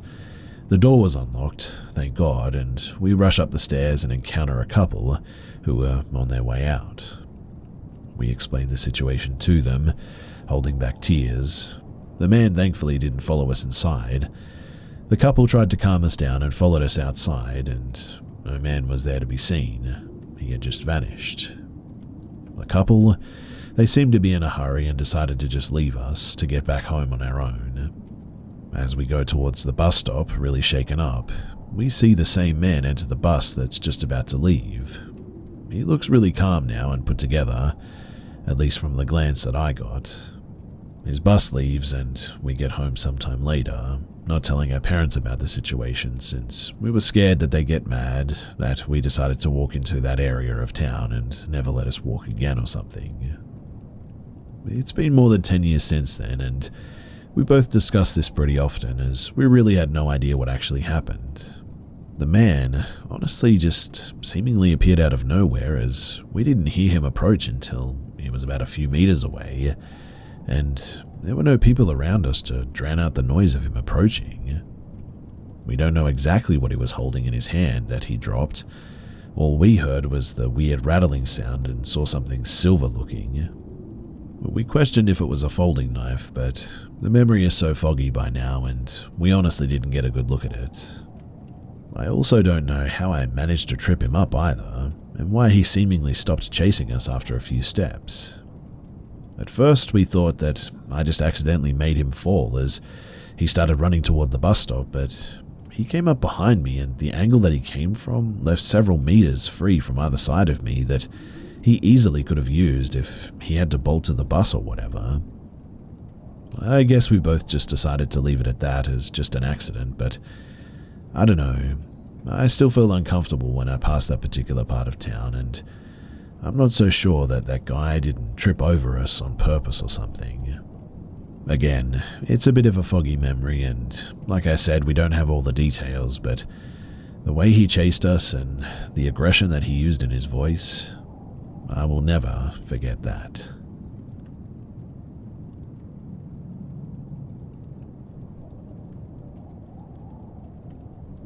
I really don't know exactly where to start with this. But years after this incident, I had a flashback with all the details while talking to my girlfriend on the phone and telling each other our memories. This happened at the beginning of 2023 though. I, a male, 22 at the time, was working as a terminal attendant at one of the biggest airports in Europe. My job description was mostly to give directions to arriving and departing passengers in this airport, as a big city as it was, to solve their problems, to solve visa and passport related problems, stuff like this. Now, for some reasons I can't tell you exactly which airport it is, but you can probably guess from the details that I'll give. Since the airport is actually really huge and in a very key location, it is one of the transfer points for passengers coming and going from Asia, Africa, Europe, and America. So it was in the nature of my job to encounter very strange types of people and events. I was working 12-hour shifts at this point, some days at night and some days during the day, and the area that I was working in was determined by daily assignments. This incident happened during my 12th-hour night shift on the transfer floor for the airport, the common point where international passengers wait for passport control before picking up their luggage, and where the passengers of all incoming international flights flow. Actually, when we work, we're supposed to wait at the fixed point when passengers don't specifically call for us, but it was like 3 o'clock at night, and since flights and passenger traffic slow down at that time of night, I decided to patrol around a bit. I left my station and went to the gate of the only arrival flight at that time of night. I decided to wait there in case passengers needed help when the gate opened. After a while, the plane pulled up to the gate. The gate opened, and a lot of normal-looking people walked out of the gate and into the transfer center. All except that woman. That strange-looking woman who, honestly, made me feel cursed by the cold January air. She was a brunette in her late 20s, covered in dirt and torn clothes. Her hair was missing in some places, and the hair that was there was rather unkempt and I think a bit burnt as well. When she saw me in my uniform, with unusually large pupils, she walked up to me, looked scared and confused. "Excuse me, do you work here? I need help." Of course you need help. I wanted to take her arm because she was having trouble walking, but the smell emanating from her, don't judge, it wasn't a normal sweat smell, but it smelled like she was already dead, made my nose hurt, and I immediately abandoned the idea. I sat her down on a seat reserved for passengers, and I stood opposite her and asked her in a calm voice how I could help her. "I had a very bad experience. That's why I'm running away from there. I haven't eaten for days, and I think that there was something in the water they gave me on the plane. Since I drank it, I don't feel well, and my mind is all fuzzy." I didn't find what she was saying convincing. I thought that she was in some kind of mental breakdown because her gestures and intonations when she spoke were very strange. But I was also familiar with the aviation rules, and I knew that something like this should be reported immediately to the police. When I told her this, she did not like the idea, and she stood up and shook me by the shoulders and shouted, "No police, never the police." Dude, she started laughing too, looking up at the ceiling like there was something up there. The woman was making strange gestures with her hands, but her cheerful demeanor was broken by a sudden burst of crying. "No police, they won't like it." "You mean they? The police? But that's their job." "Who said anything about the cops? I'm talking about the people who did this to me." As she said this, she lifted up the burnt hair that had fallen on her forehead, and I saw one of the strangest things that I've ever seen. Look, I've seen a lot of strange tattoos because of the environment that I studied and lived in, but this was different. Right in the center of her forehead was a tattoo that looked like the barcodes on the products in the grocery store, with some numbers underneath. At first, I thought it was just a strange fashion sense, or maybe something for aesthetic purposes, but her strange behavior in some documentaries that I had seen made me think that it was probably used by, well, human traffickers to mark people, so that they could be easily identified and caught when they escaped. When she realized that I couldn't help her the way that she wanted, she at least wanted to use my phone, but I told her that she was not allowed to use my phone due to the airport security rules, and that she could use the payphones if she wanted to. Of course, she didn't have any money with her, and I was also not allowed to give her any money. Since she showed aggressive behavior towards me every time I insisted on talking to the police, I finally decided to do it secretly and brought her some food and water before going to the cops. When I arrived at the police station, on the transfer floor, the policemen were taking advantage of the calm of the night to just rest, and when I told them what had happened to me and pointed to the woman, they told me that she was just one of the refugees coming into our country. My country hosts so many illegal immigrants and refugees that it is normal for them to think like that, and that she was acting like that because she wanted us to let her enter illegally. They didn't take it very seriously, in other words, and unfortunately, I just had to leave without any solution. When I went back to the woman, I realized that she had not touched the food and water that I had brought her, and repeatedly refused to consume them with fear in her eyes. I decided to have a conversation with the woman, so as not to be too judgmental. When I asked her her name, she gave me a very strange answer that I'd never heard before. It was like a name from some ancient language, and even now I don't remember exactly what she said. When I asked her where she came from and where she was going, she said that she didn't know. To get this information, I took her passport and her boarding pass from her hand. I don't remember exactly, but she was coming from an Asian country and her next destination was not written on the boarding pass, so her ticket was valid only until here, which was very strange. At this point, I decided to end our conversation, which was not very productive in the first place, and leave her alone to observe from a distance. I had to go back to my station for some paperwork anyway, and decided to take care of it in the meantime. Later that night, at around 6 a.m., my other colleague was due to arrive at the station to hand in my shift.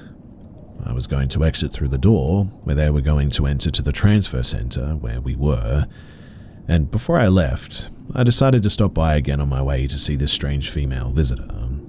When I went up to her, she was holding a book in her hand. It was a book with old covers and yellowed paper, but I didn't understand what was written in it until she pointed at me and called me over. Even then, I didn't understand it. It was a book written in a language that I didn't know, and I don't want you to think that I was making it up, but it was a book with strange figures of people and other drawings. The woman pointed to one of the drawings and said, "This is how they do this." "They do what like this?" I was confused. "Can you be a bit more specific?" When I said that, she shook her head from side to side laughing. She had an expression as if I wouldn't understand even if she explained it. I then told her that a friend of mine would be arriving soon in my place, and that if she had any problems or needs, that she could contact them as she wished. I gave her directions to the restroom, where she could get food, the police station, and the ticket office. After a few seconds of looking at my face, she then thanked me in tears and took my hands in both of hers and looked me in the eyes. I didn't know exactly what had happened to her, but at that moment, my heart honestly broke, and I put my other hand over hers and I nodded. It was time to leave when my friend who was coming behind me to take my place touched me, and I introduced them to the woman and secretly informed them about the situation. My friend told me that they were going to take special care of her, said goodbye, and I finished my shift for the day. When I woke up the next day, I texted my friend and I asked them how she was doing. They told me that after I introduced them to her, they left to take care of another passenger, and that after that they never saw her for the rest of the day.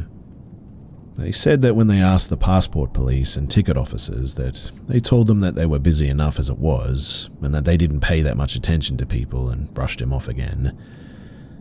I never did see this woman on my next shift, and I never heard from her again. But the whole situation, it still gives me the goosebumps when I remember it. I would be interested in your thoughts about the incident, though.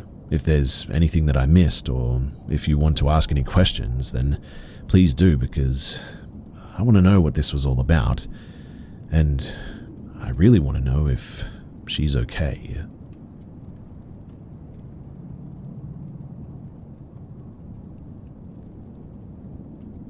This happened to me 15 years ago when I was 13, and it still gives me the chills. For context, I grew up on a cattle ranch in the middle of the Great Plains in the US, a very remote area, and our house was right in the middle of pastures, where our cattle lived about 5 miles down a gravel road from a 2-lane blacktop. The closest neighbor was at least 2 miles away, another rancher. The closest gas station, about 17. In short, we were a long ways from anywhere, and it's a very independent lifestyle for sure. When live cattle get bought or sold in areas like that, they are transferred by semi-trucks with these huge trailers. Some of you may have even seen one sometime. Many of the people in that business own their own trucks and operate independently, picking up loads from buyers or sellers, as jobs come mainly by word-of-mouth relationships. Background checks are pretty much non-existent. Lots of under-the-table payments, and as such, the community of drivers can be notoriously sketchy, I guess you could say. Many are very good people, just doing their job, but some are big meth abusers, making them sort of unpredictable, I guess. The meth abuse typically starts as a side effect to working very long hours and going on long hauls alone so often. This all begins with my parents leaving for the weekend to take my little sister on a trip to Dallas. My dad, he had a load of cattle coming in from Nebraska scheduled to arrive around midnight, and this was the first time that I would be home alone to take in cattle like this myself. The process is simple enough. I mean, they just back into a load chute and drop off the cattle while the receiver counts them and signs a slip confirming that they all arrived. So I wasn't too worried. I had been around my dad doing it many times anyway. My dad did give me good instructions, though, to not tell whoever showed up as the trucker that I was there alone, which, honestly, I believed helped me out a lot later. Anyways, they leave for Dallas, and I wait around until midnight, then start watching up towards the dirt road that I know the guy was supposed to be coming in on, and I don't end up getting a glimpse of his truck lights until at least 1 a.m. When I finally see him off in the distance on that road, he stops completely and sits there for like 30 minutes. All I can see is his truck and trailer lights, and no one comes out there, so I know it's him. When he finally starts moving again, I go out to meet him at the landing chute and help him line his trailer up to back up. This guy steps out once he gets backed up and easily weighs about 300 pounds, and he is one of the dirtiest people that I had ever laid my eyes on. Quite honestly, I don't think that he had changed his clothes in days, and had spilled food and drinks and cow poop all over himself. He started to talk about being late in very random directions, kind of rambling nonsense. No clue what he was trying to say exactly, but he may have been drunk and having a hard time keeping his excuse together. He mentioned a flat tire and also running low on diesel, then something about animals on the road or whatever. He eventually asked how old I was, though, and when I told him, he said, "Mighty young to be out here dealing with this. You need to be somewhere out there chasing some girls. Do you like girls or boys?" "Don't matter to me none. I like both." And I was thinking, what the heck? But told him definitely women. Growing up around a lot of blue-collar guys, I wasn't a stranger to raunchy talk, but this was one of the crazier things anyone had ever directed towards me. He then went into an absolute unhinged story about chasing women when he was young back in Missouri, apparently. And the gist of it was that he'd been hooking up with a girl that he met at a bowling alley for months at one point until one day he went to his family reunion and she was there, apparently. Turns out that they were second cousins, but that didn't bother us none. We kept doing it for another year. I've hardly said a thing at this point, and he'd been talking to me for at least 20 minutes. Once he gave me a gap, I said, "Hey, we should probably unload these, yeah?" and said my mum was back at the house and would probably wonder what was taking so long. He grumbled a bit while making some crazy sexual remarks and some comments, then climbed up onto the loading area to open his back gate. These cattle trailers are huge, mind you, and have a lot of different compartments inside them. Putting a few cattle in at a time in bunches, then shutting them in the compartments makes loading them easier, and they're also safer on journeys because it prevents them running all over each other.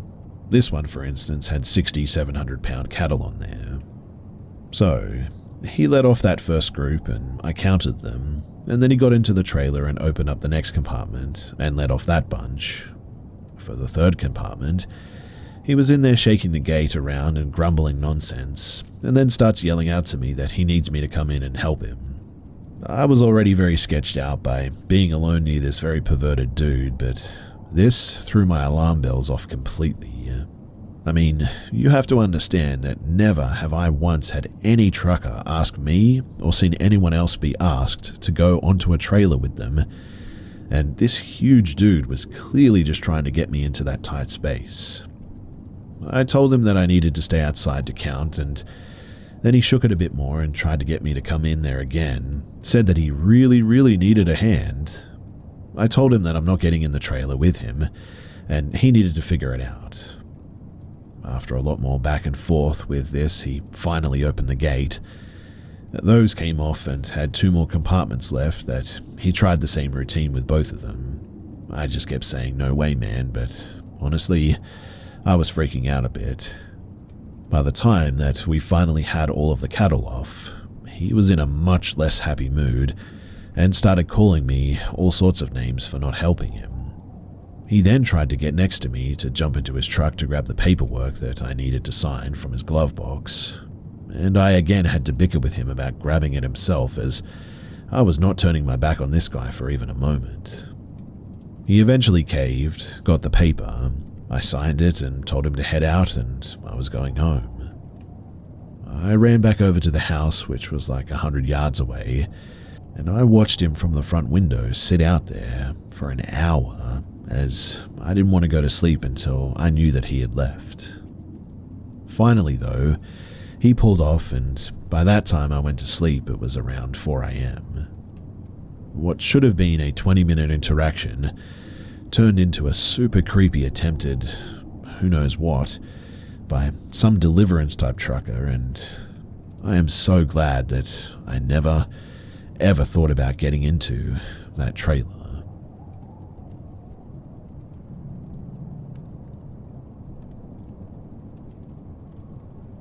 The point of me sharing this story is to illustrate just how quickly a hike can turn into a potentially life-threatening scenario that takes you off of the trail. So back during COVID, a friend of mine who was an experienced backpacker invited me to go on a 3-day hike with him in Bankhead National Forest, Alabama. I had never really hiked before and had no equipment, but he told me exactly what I needed, and we went to REI to buy equipment.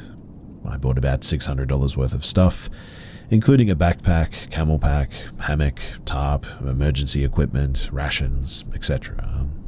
Now, before we left, we weighed our packs and we both had about 40 pounds of gear, which he said was a little on the heavier side but safer.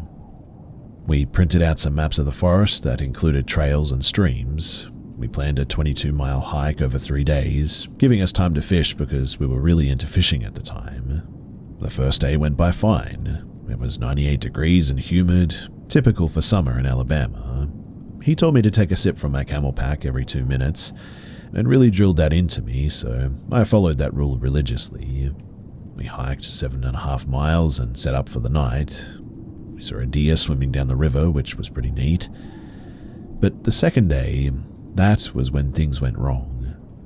We fished a bit in the morning and saw a 4-foot long-nosed gar, which was pretty cool. Then we went hiking further upstream. It was almost 100 degrees at this point, and by noon we were running pretty low on water, so we looked at the map and planned to get more at the next stream. However, the next stream was dried up. Over the course of the afternoon, we carried on from stream to stream, only to find all of them were dried up. We got desperate and checked the map for off-trail streams, and went about a half-mile off-trail to find one that seemed promising, but it was mostly mud. We were so desperate for water, though, that we attempted to pump from the muddy water with our filters, but in the end, it ended up clogging up our filters. We were in a really bad spot, half a mile off trail, 5 miles from the last water source, and it was already almost evening at this point. So, we abandoned the original hike plan and made a mad dash back to the last known water location. By the time that we got there, it was almost dark. I was feeling a bit exhausted, I'll admit, but otherwise fine. However, my friend, who was the experienced one, mind you, started vomiting and trembling uncontrollably. He couldn't drink water without immediately throwing it up, and couldn't stand or really even move without his muscles contracting, in what he described as the most painful thing that he had ever felt.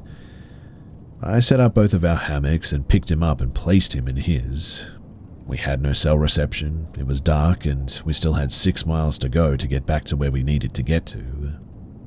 The next day, he was a little bit better, but it took a very long time to make the hike back as he was constantly stopping to rest or to throw up. It was quite a battle to get back to where we needed to go, but eventually we found our way. This shows, though, that even if you are experienced, your situation can go from routine to, well, literally dying and unable to function in less than a day. If I wasn't with him, he probably would have died, perhaps off of the trail deliriously searching for water or something. I am now sure that many of these cases involve someone suffering from dehydration, hypoglycemia, or low electrolytes, driving them to go off trail in confusion, and unfortunately, to die.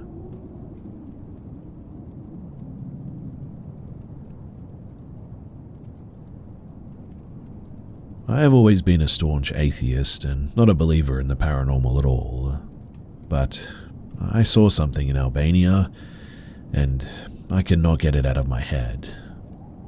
I would like to start this off with a bit of a history lesson too.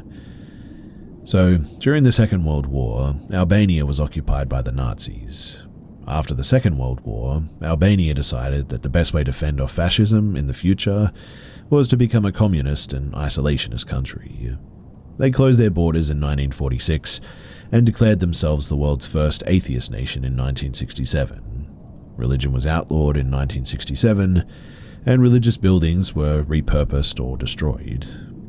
Previously, Albania was a mix of primarily Catholicism and Islam, and just because it was not legal does not mean a person will stop practicing their faith, right? Catholics were seen as a special threat due to a perceived loyalty to the Holy See over the state. Shkoda, a city in northern Albania, housed a prison that held and tortured practitioners of Catholicism. Many people died there too, and they refused to give up fellow practitioners under extreme forms of torture. Now, this prison is a part of the museum called the Site of Witness and Memory. The first part details the events leading up to and following the outlawing of religion by Enver Hoxha, and the second part, well, that details what went on in the prison. At the end, you are permitted to walk into the prison and its cells, and on the bottom floor, some cells display prominent people who were held there and resistance in the face of a concentration camp. Others display anti-religious propaganda, and some tell stories of camp conditions and how information was shared throughout the camp. Most of the cells are empty, but you can walk inside of them. Each measure about 5 feet by 5 feet, and the last room is much larger. It is where the inmates were brought for questioning. The original desk, typewriter, and telephone are all still there, as well as a chair where the inmates would have sat. Now, there is a second story to the prison, and I went upstairs to check it out. But all of the cells were empty, and to be sure I didn't miss anything, I poked my head into each one as I made my way down the hallway. Once I was sure the cells were empty, I began to walk back to go downstairs, when, out of the corner of my eye, in one of the cells, I swear to you that I catch a black figure.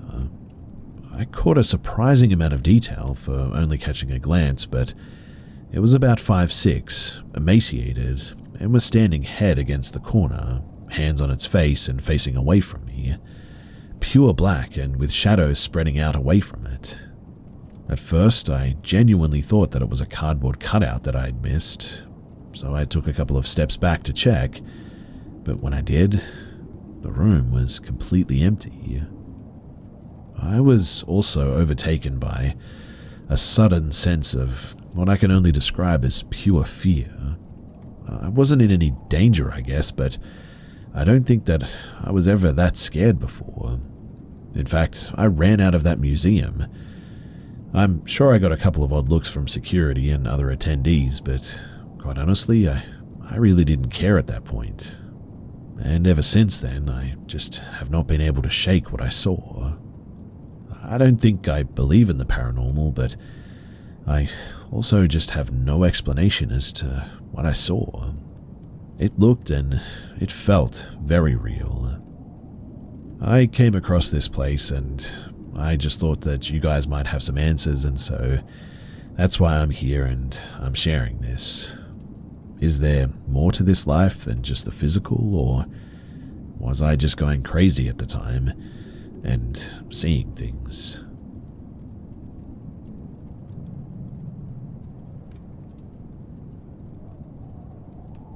So, I was trying to sleep in my dorm the other night, but for some reason I just couldn't. Then, out of nowhere, I felt movement from underneath me, so distinct that I honestly thought that it was my pet snake.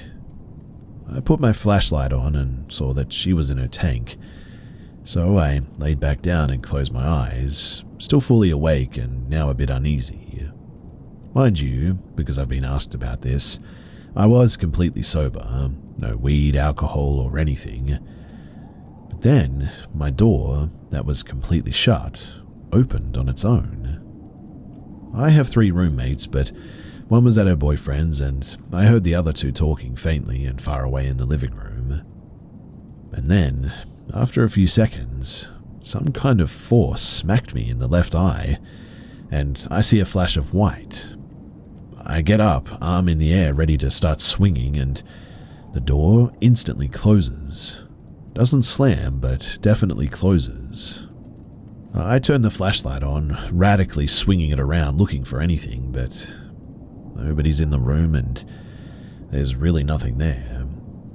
I get up and immediately open the door and hear my roommates again from the back of the apartment in the living room, maybe 15 steps away. I didn't hear running, walking, breaking, nothing. I asked them if someone came into my room and smacked me, and they both said no. I explained what happened, and they both said that they heard the door open and close, but neither went into my room. I believe that they didn't touch me because, 1, I didn't see or hear anyone come in, and admittedly my room was messy, so in the dark I would have heard them step on a thing or 2 before getting to the bed. And 2, it's incredibly out of character of them if they did. We're friends, but roommates nonetheless, and we won't go into each other's rooms if the doors are closed. And we especially don't hit or smack each other. Nor was I or anyone in a fight or bad place with each other at this point. I'm freaked out, I won't lie, and I guess I'm looking for a rational explanation for what this is, because the alternative, well, that scares me.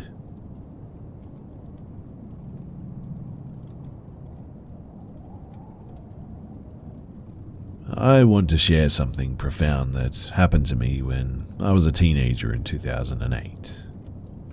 So I grew up in a haunted house in a town near Seattle.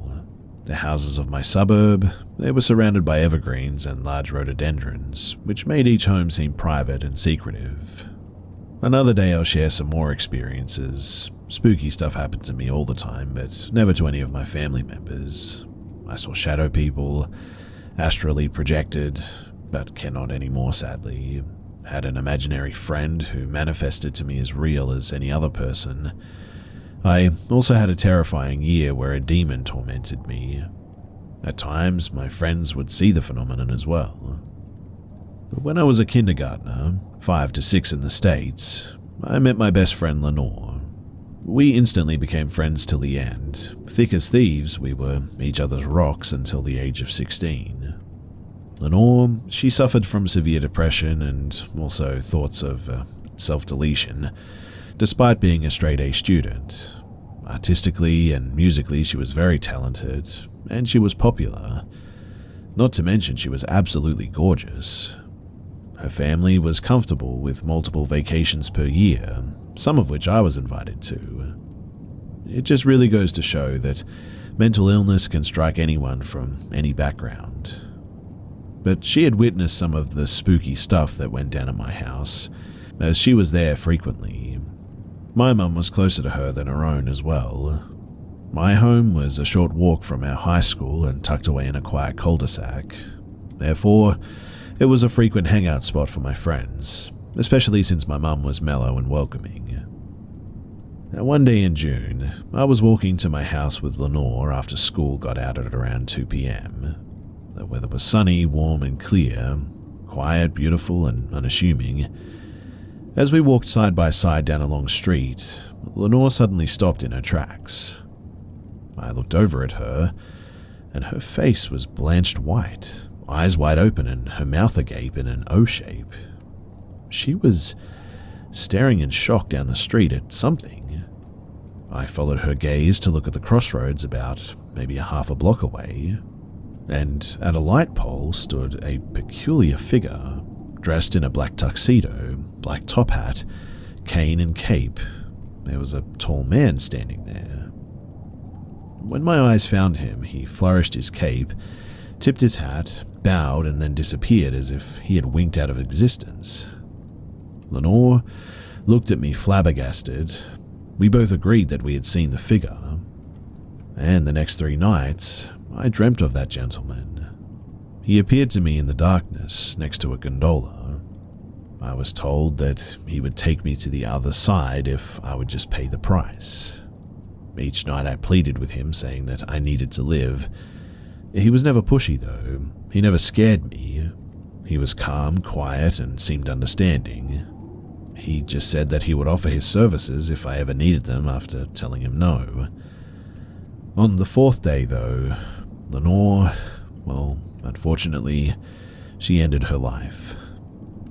I never dreamt of the gentleman again after that, and I've always wondered if he visited her the same way that he came to me. Was his offer too much to handle for someone so deeply sad and scared? And has anyone else seen him? I was severely damaged by Lenore's untimely death. It took me years to claw my way out of a pit of despair that it brought me to. If you're ever in a similar position, then please do reach out if you're hurting to the point of wanting to end it all. Life is hard, everyone is struggling, but you are loved and you are important. Thanks for listening to this, and if you have any idea as to what that gentleman was, what he could have been, then please do share.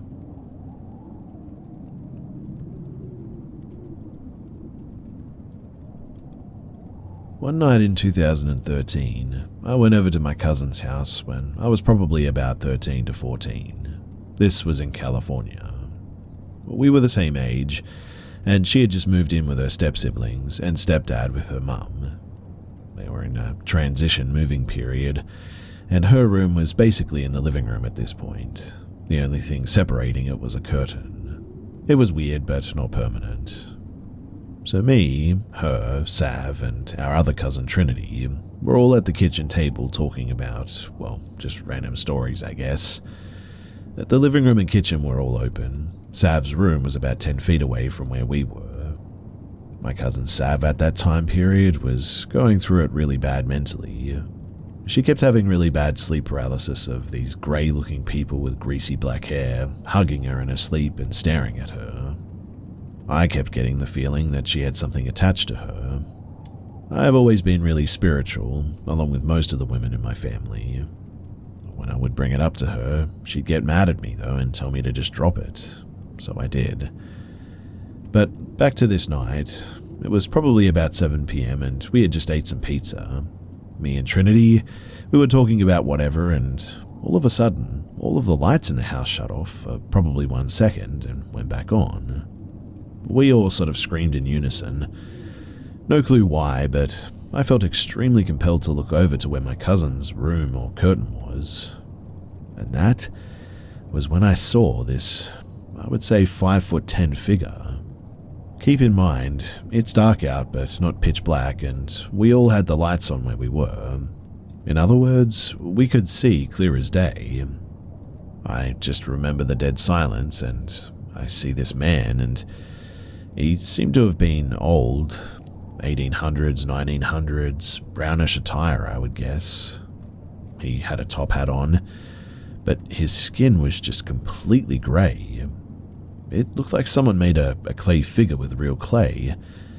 It had human features, but I couldn't make out what I was looking at, really. What I do remember, though, is that I had a pit in my stomach. Like, this thing wanted me to know that it did not want me there. I was sort of in awe, though, staring at it for probably 5 to 10 seconds in silence. All it did was stand there, but all I could feel was disgust, anger, fear, basically any negative human emotion. It just washed over me all of a sudden. After I snapped back to look at my cousin, they were both pale and in shock too. I asked them if they saw what I just did, and apparently they had.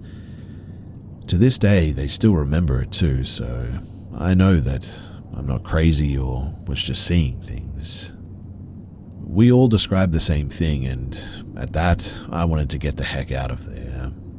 I near started crying because I felt so uncomfortable and weirded out, and called my mum to come and pick me up, but she would be about an hour or two to get me, as she was with friends, and we ended up watching movies, and eventually I fell asleep.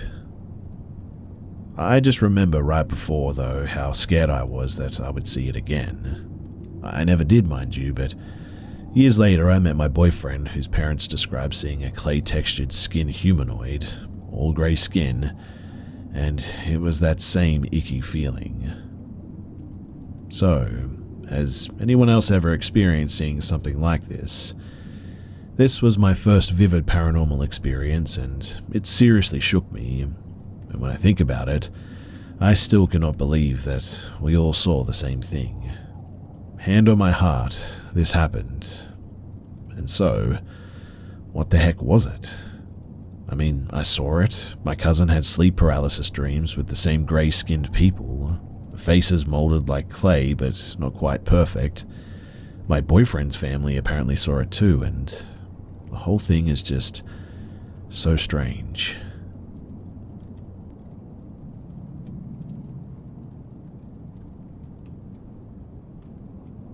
Me and my boyfriend live in an old building, a studio apartment, and before it was an apartment, it was a room in a mental institution.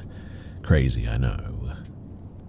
So, my dream started out that we moved into an apartment. Wasn't the same one that we lived in now, and we had a blessing or housewarming. When everything was over, my mum and my grandma stayed to put things away, such as gifts, pots, pans, etc. I picked up a box and turned my body and saw through a window, like through another building, was a lady looking straight at me. Now, this isn't the first time me seeing a creepy person in my dreams, but I was telling myself that she's not real, it's just a dream, so I turned away and calmed down. All in my dream, mind you. Trying to have a nice little dream, I guess. I eventually looked up again and saw her through another window.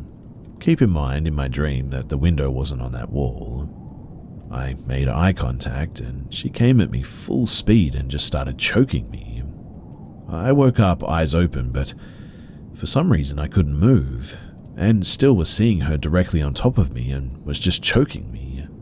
It was like I woke up and started coughing or choking on my saliva or something. According to my boyfriend, I looked like I was held against my will with my eyes rolled back, but my eyelids struggling to be open and I couldn't breathe. My boyfriend, obviously freaked out, started shaking me because, well, fun fact, when we started dating, I told him sometimes when I sleep, if I tap him continuously, which is the best that I can do when these things happen, is to shake me awake. And the first time that he shook me, she went away, but I just felt like my eyes were so heavy. My body was falling asleep, but my mind was telling myself to stay awake. Like, I was literally fighting myself to stay awake and not sleep. My eyes fully closed, and I saw her again, and she just kept doing it continuously until my boyfriend eventually sat me up and shook me. I then told my mum what happened, and she full-on described how she looked from head to toe and told my boyfriend that I have a weak soul and that I'm an easy target, that I should sleep on the outside because that's an easy access. The bed is against the wall and outside, meaning I'm not sandwiched between him and the wall. Since then, my boyfriend always sleeps on the outside, thankfully, and weirdly enough, I haven't had any other incidences like this. I don't fully understand exactly what all this is, but all I know is that if it is sleep paralysis, then it is the weirdest form of it that I've ever heard about.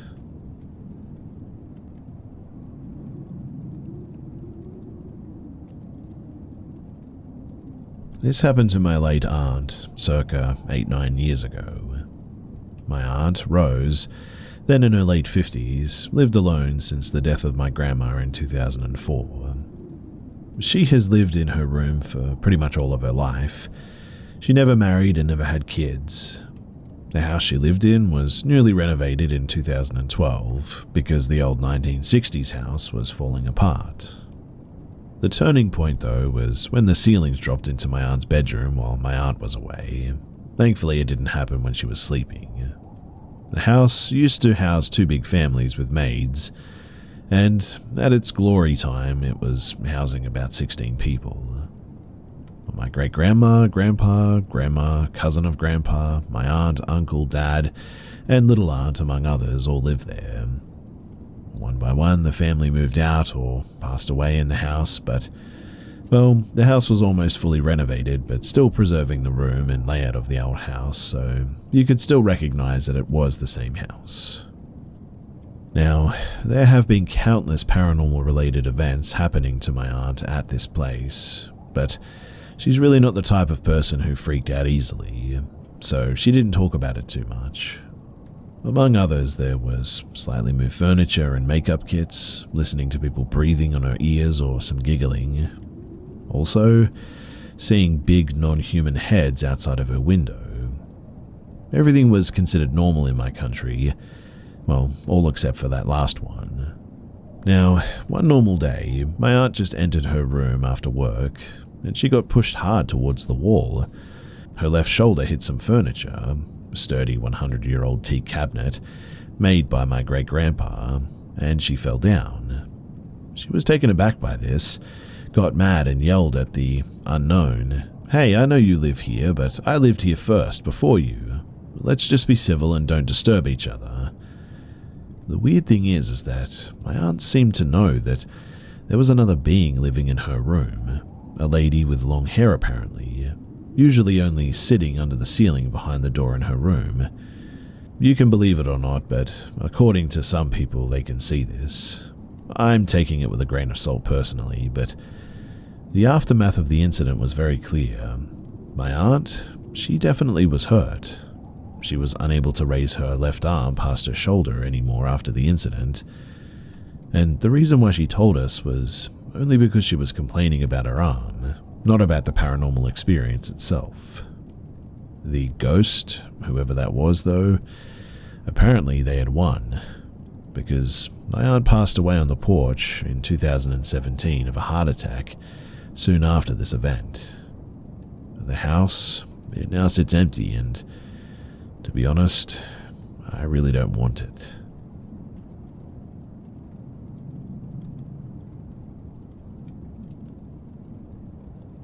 This incident is one of a few that have truly stuck with me over the years.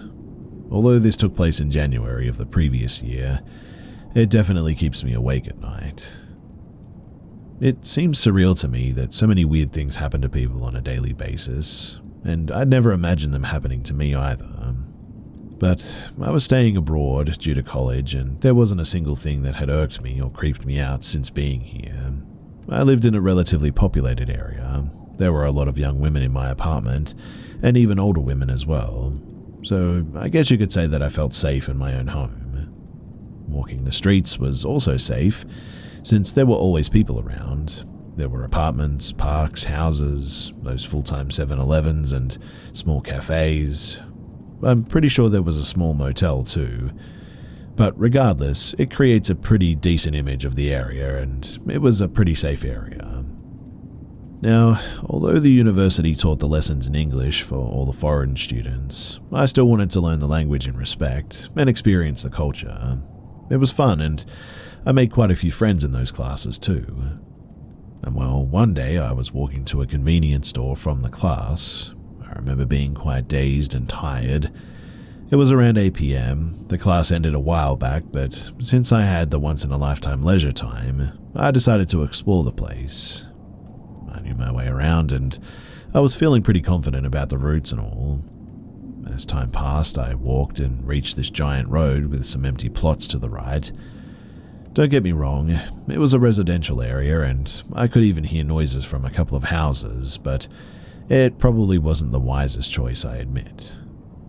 Now, this is where it gets a little bit weird. You see, there's a bunch of houses, but as you keep walking towards the city and all the hustle and bustle, there is this entire secluded area of just road and streetlights. The convenience store was like 4 kilometers away approximately. I was feeling uncomfortable and very nervous too because of the previous incident that I had, so I decided to stop and sort of look around a bit. There was nothing, but I decided to start jogging further, while looking side to side and back a little bit too. And not even 30 seconds pass, and I bump into someone. I felt a feeling of dread rush over me, and my hair just stood up. My palms started shaking, and I didn't even lift my head up to see who it was. I apologized like crazy, simultaneously backing away and getting ready to bolt out of there like I was Usain Bolt in the Olympics or something. The person, they came in front of me though, started walking towards me in little steps, and started moving in this weird swaying motion. It was almost like a cartoon, and while swaying, the person just said, "What the heck? What are you? Are you okay?" with this really arrogant tone. I say person because I genuinely couldn't tell if this person was a man or a woman. Their face was covered by a mask, and they wore a large hoodie with sweatpants. The voice was sort of muffled, but didn't sound masculine or feminine, to be honest. The person started swearing and doing the weird swaying motion while reaching in their pant pocket, and that was when I caught a glimpse of something shiny, and my instincts that so conveniently died out suddenly kicked in. I took the chance and fled that place quickly. I went to the store and told the clerk. They called the police, who found 2 shoes on the same spot, and along with the shoes was the mask apparently. I never did find out who it was, what they wanted, and how I never saw them lurking around in the empty plots like that. I mean, there were no bushes and the light wasn't scarce either. I have no idea where this person came from, in fact. But what I can say is that I'm glad that I'm safe. Although this happened a year ago, I still feel like I'm not completely safe. I don't know if it's paranoia or something, but I have been having a bad feeling since the beginning of this month.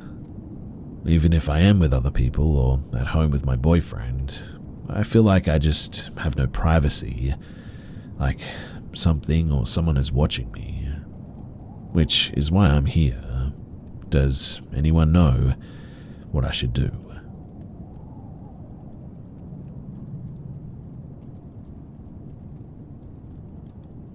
So I ordered a board game on Amazon last week, and it got delivered today.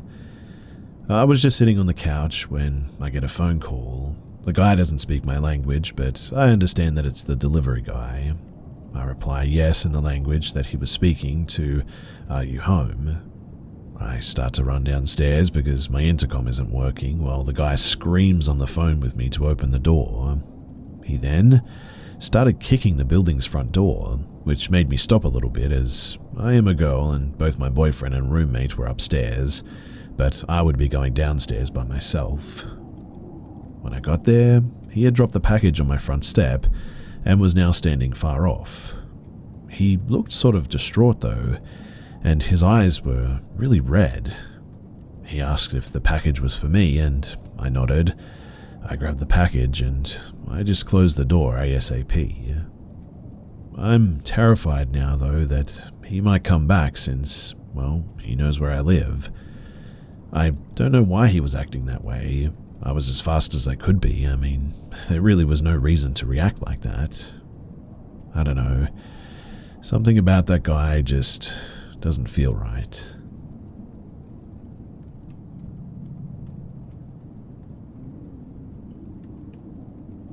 So, the first thing that ever happened to me was when I was 11 years old in 1988. It was when my mother and my aunties had a party one day, and someone called that party and they didn't answer.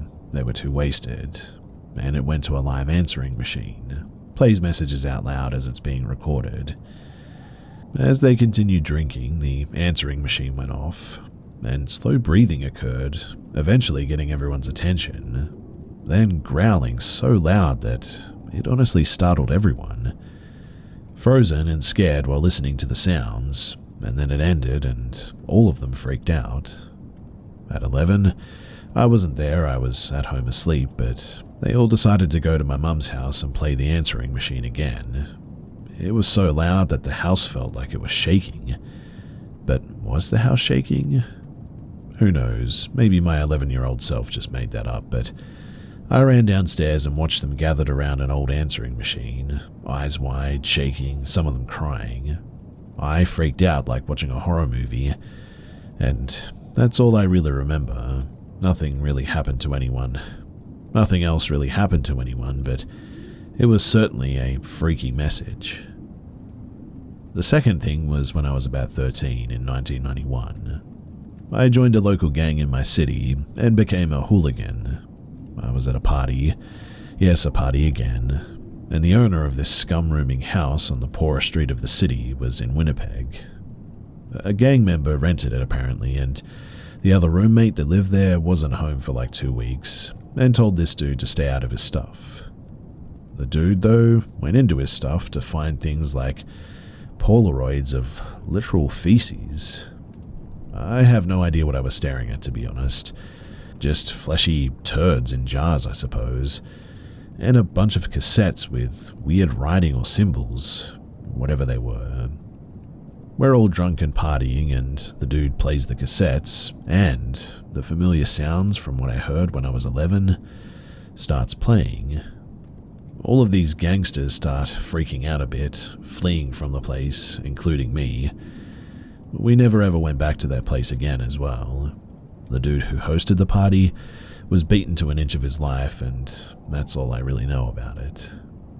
I've told these stories to my wife later in my years, and we took our kids to the Teenage Mutant Ninja Turtle movie back in the day. It was an animated CGI movie for anyone interested.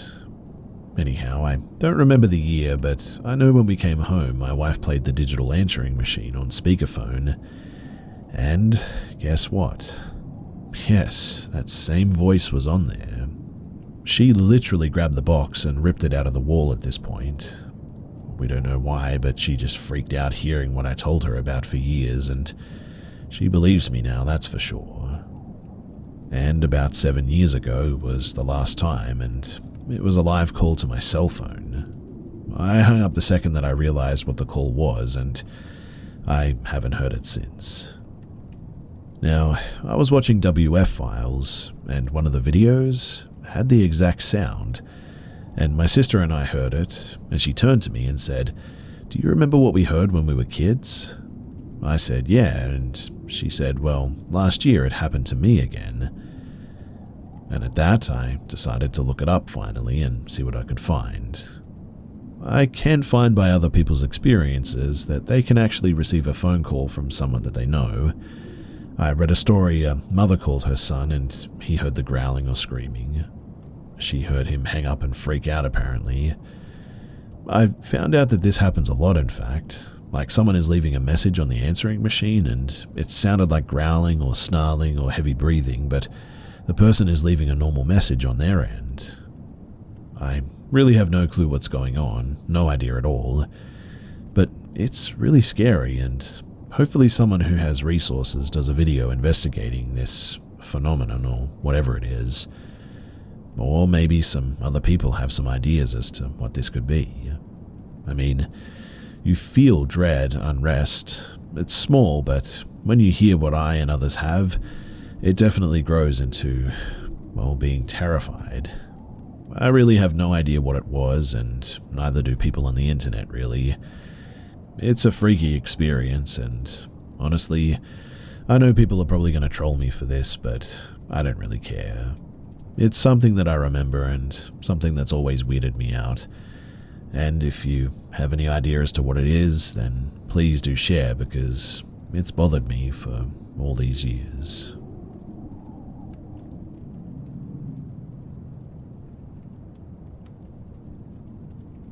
So, I'm kind of looking for advice, but also sharing my experience from last night, and also some from my past. I'm wondering if they're related, I guess. To start, I guess I should say that for the past 5 years or so, I've been suffering from some intense and terrifying sleep paralysis. It has always involved a tall, shadowy figure with no other distinct features. The experiences vary, but always end up with me screaming myself awake in an attempt to get somebody to wake me up. Maybe it's related, maybe it's not, but I figure that it could be useful information. Rewind, if you will, to when I was between the ages of 4 and 8. I'm basing that time frame on the house that I lived in at the time. I had a reoccurring nightmare where a tall, brownish-grey, shadowy figure would chase me around my house, which had turned into a dark, foggy, and sort of mossy landscape within the structure of the house. I would always open my eyes and I would see this figure wandering around outside my bedroom, and I would hide behind my door. Then it would come and start peeking through the crack in between the door frame and the door, and start to curl its unnaturally long fingers around the open side of the door. At this point, I would crawl under my bed and let it come into the room, then squeeze out of the other side of my bed and run out of my room and proceed to turn all of the lights on in the house while this thing followed me. I would eventually end up in my parents' bedroom, turn their light on and start screaming as it approached their door. And it was at this point that I would actually wake up, and all of the lights would be on in the house, and I mean every single light. Every closet, laundry room, my sister's rooms, bathrooms, etc. Mind you, nothing different ever happened in the dream, but it did occur frequently. And my parents, they have acknowledged that I was constantly sleepwalking, turning on the lights, so I know that that's not a false memory, but I'm not saying that it can't just be a reoccurring nightmare, and that's it. However, the dreams stopped after we moved out of that house, which obviously was very strange. Fast forward though to when I was 10 or 11. There was one late spring day where nothing particularly interesting happened. I went to school, came home, did my homework, played some video games with some friends, and went home to eat some dinner. After dinner, I took our dog for a walk around our neighborhood. I love to go on long walks with our dog at night, and just to listen to the entire Linkin Park Meteora album. However, on this night, my CD player stopped working about halfway into Don't Stay, the first full-length song on the album. So I took off my headphones and we kept walking since our dog knew the route that we normally take. About 10 or 15 minutes into our walk, I noticed that the night was, for some reason, unusually quiet. We lived close to a fairly busy main road, and 2 miles from an airport, so ambient traffic and airline noise was really normal here. But this night, I really heard none of it. I look overhead at a plane about to land at the airport, and weirdly, there was zero sound. I can hear our footsteps and my dog's breath, and really that was it. Another plane passes overhead with no sound again. I chalk it up to weather and the wind or something, and I keep walking. nothing else really eventful happens on the walk or after I get home.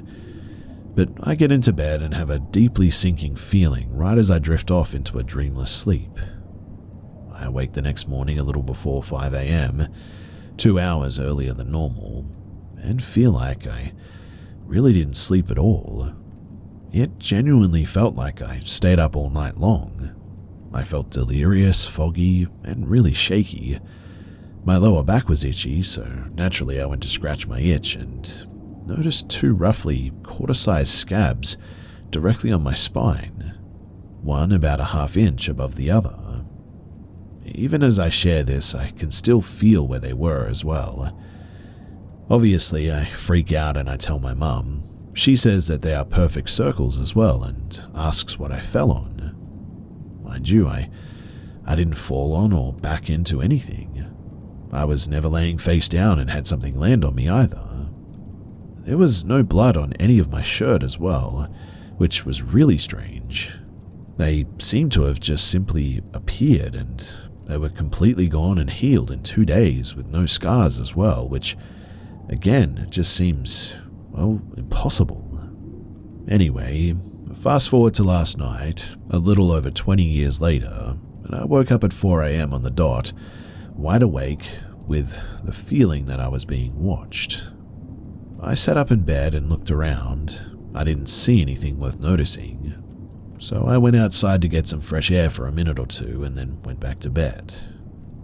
Right as I was about to fall asleep, I heard something heavy running on our roof. I sat up again to listen for it, but nothing more happened. So I went back to sleep around 4:30 or 4:45. When I woke up to my alarm at 6:30 this morning, I once again felt like I didn't get a single minute of sleep. The way my body felt was very reminiscent of pulling all-nighters at the gaming shop when I was in high school. I decided to check my Fitbit app to see if I just didn't get a good sleep, but it says that I was in a light sleep to awake from 3:25 until 4, and completely awake from 4 o'clock till 5:45. But I know I closed my eyes again and started drifting off well before 5. If you've made it this far, then thanks for hearing me out. If you have any thoughts about what happened to me or advice, then genuinely, I would love to hear it.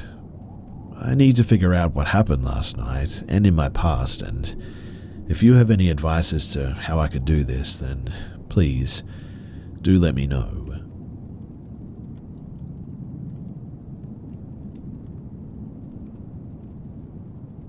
My mother lives in an apartment complex on the edge of the city, right where Parkersburg, West Virginia turns into Mineral Wells, West Virginia. The apartment complex is really on a dead end, but it's not quite near the dead end part. When I was living with her, I used to park my car on this concrete slab that was by the sign to the entrance, because I could pick up Wi-Fi from this person's house. I'm usually a bit of a night owl, so this must have been at around maybe 2 in the morning. I'd been sitting in my car for about an hour on my phone, and at this point, I just kept feeling like I was seeing something, like a shadow in my passenger side mirror, and I couldn't shake the feeling like I was being watched. I will say that I had always got a weird vibe from the woods around here. Even walking down the road was frightening for me because I always felt this overwhelming anxiety. Sometimes it would be so bad that when I was walking, once I made it to by the sign to the entrance, I would always take off running until I just made it near the office to the apartment complex.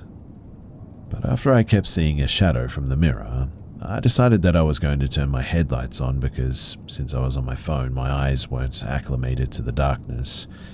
So once I put my phone down, I couldn't really see. I turned my headlights on though, and all I can say is that there was this tall thing standing near the edge of the woods, and it starts slowly backing up into the woods. At this point, I hurried up and I started my car and I took off like nobody's business. I drove to the gas station and I just sat there and realized that there must have been at least 2 of these things because I know that there was something around my car watching me. Whatever it was, It was tall, and I remember it looking grey. I can't really remember the face, and I mean, it was a fair distance away, so my view wasn't really great. But I was so scared once I saw it that I just took off as quickly as I could, and I really didn't have time to focus on the face. To this day, I don't ever walk down that road when it's dark, especially if I'm by myself. There's also been a couple of times when I would walk from my friend's house who lived a couple of miles from my mum's, and it was on this country road. There's a certain part of that walk where I just get this sensation that I need to walk a lot faster because something is in the woods around the area and it just doesn't want me near there. I really don't know how to explain it, but it's just this feeling like something was really angry that I was there and wanted me gone as quickly as possible. I don't know, maybe it is just my mind playing tricks on me, or maybe there's some kind of ability that I have that I can't quite figure out yet. And well, if anyone has any suggestions to what I saw, or have any suggestions about the feelings that I get near a certain area of the woods a few miles up from the road here, then do let me know, because I'm just a bit stumped by all of this.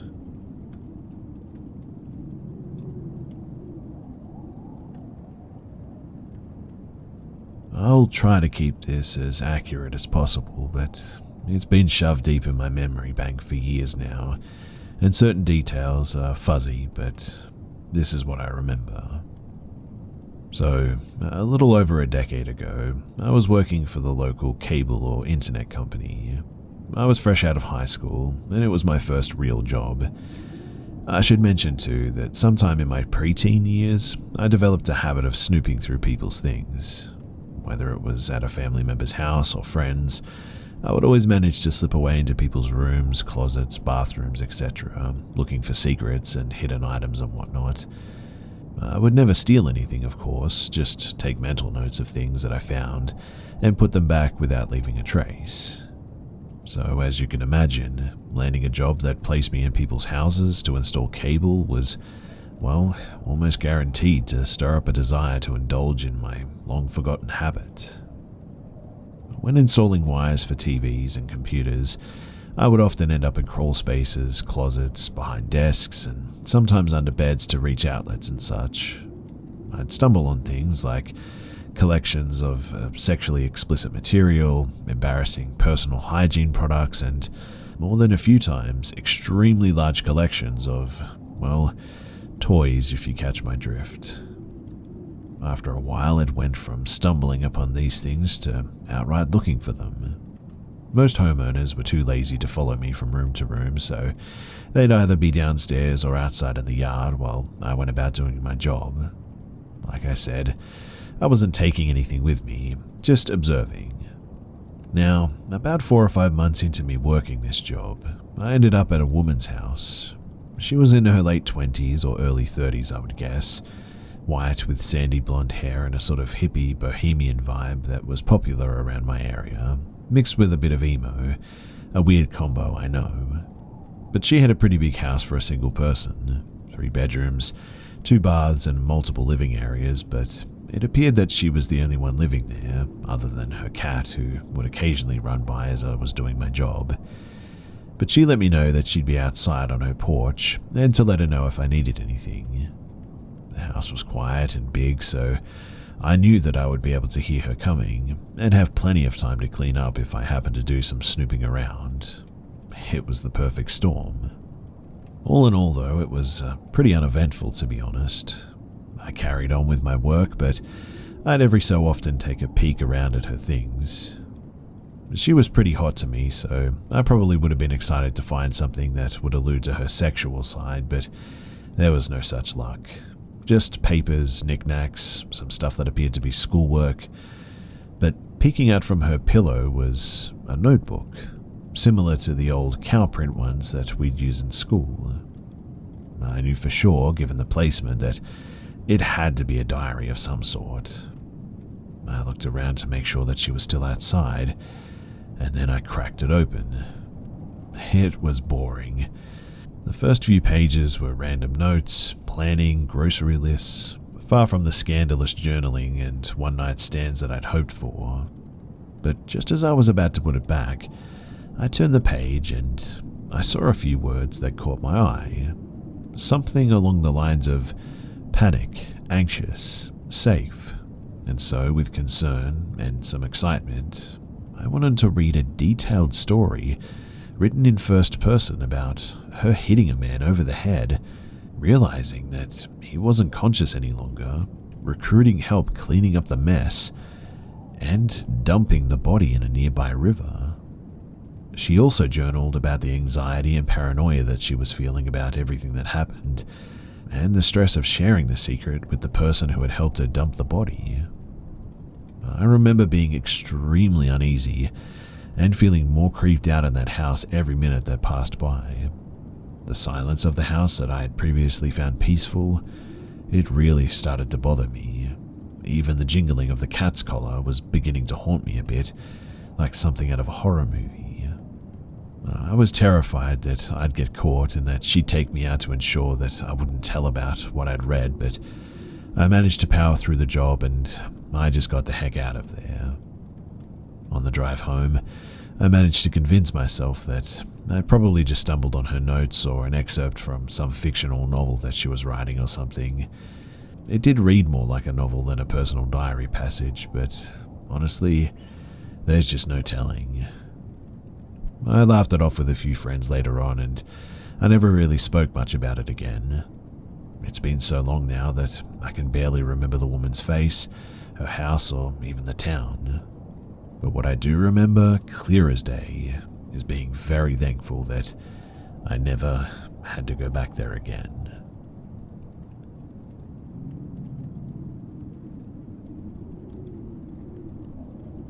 Recently, I, a 24-year-old female, was living in a woman's shelter and I made some really good friends there. We used to sit at this park across from a temple at night and drink or smoke or whatever. We'd be there for hours listening to my music, just having fun and talking about our lives. We were all quite young in the group, early 20s. I should say too that we were all there due to a fair amount of trauma in our lives, and we connected through that a lot.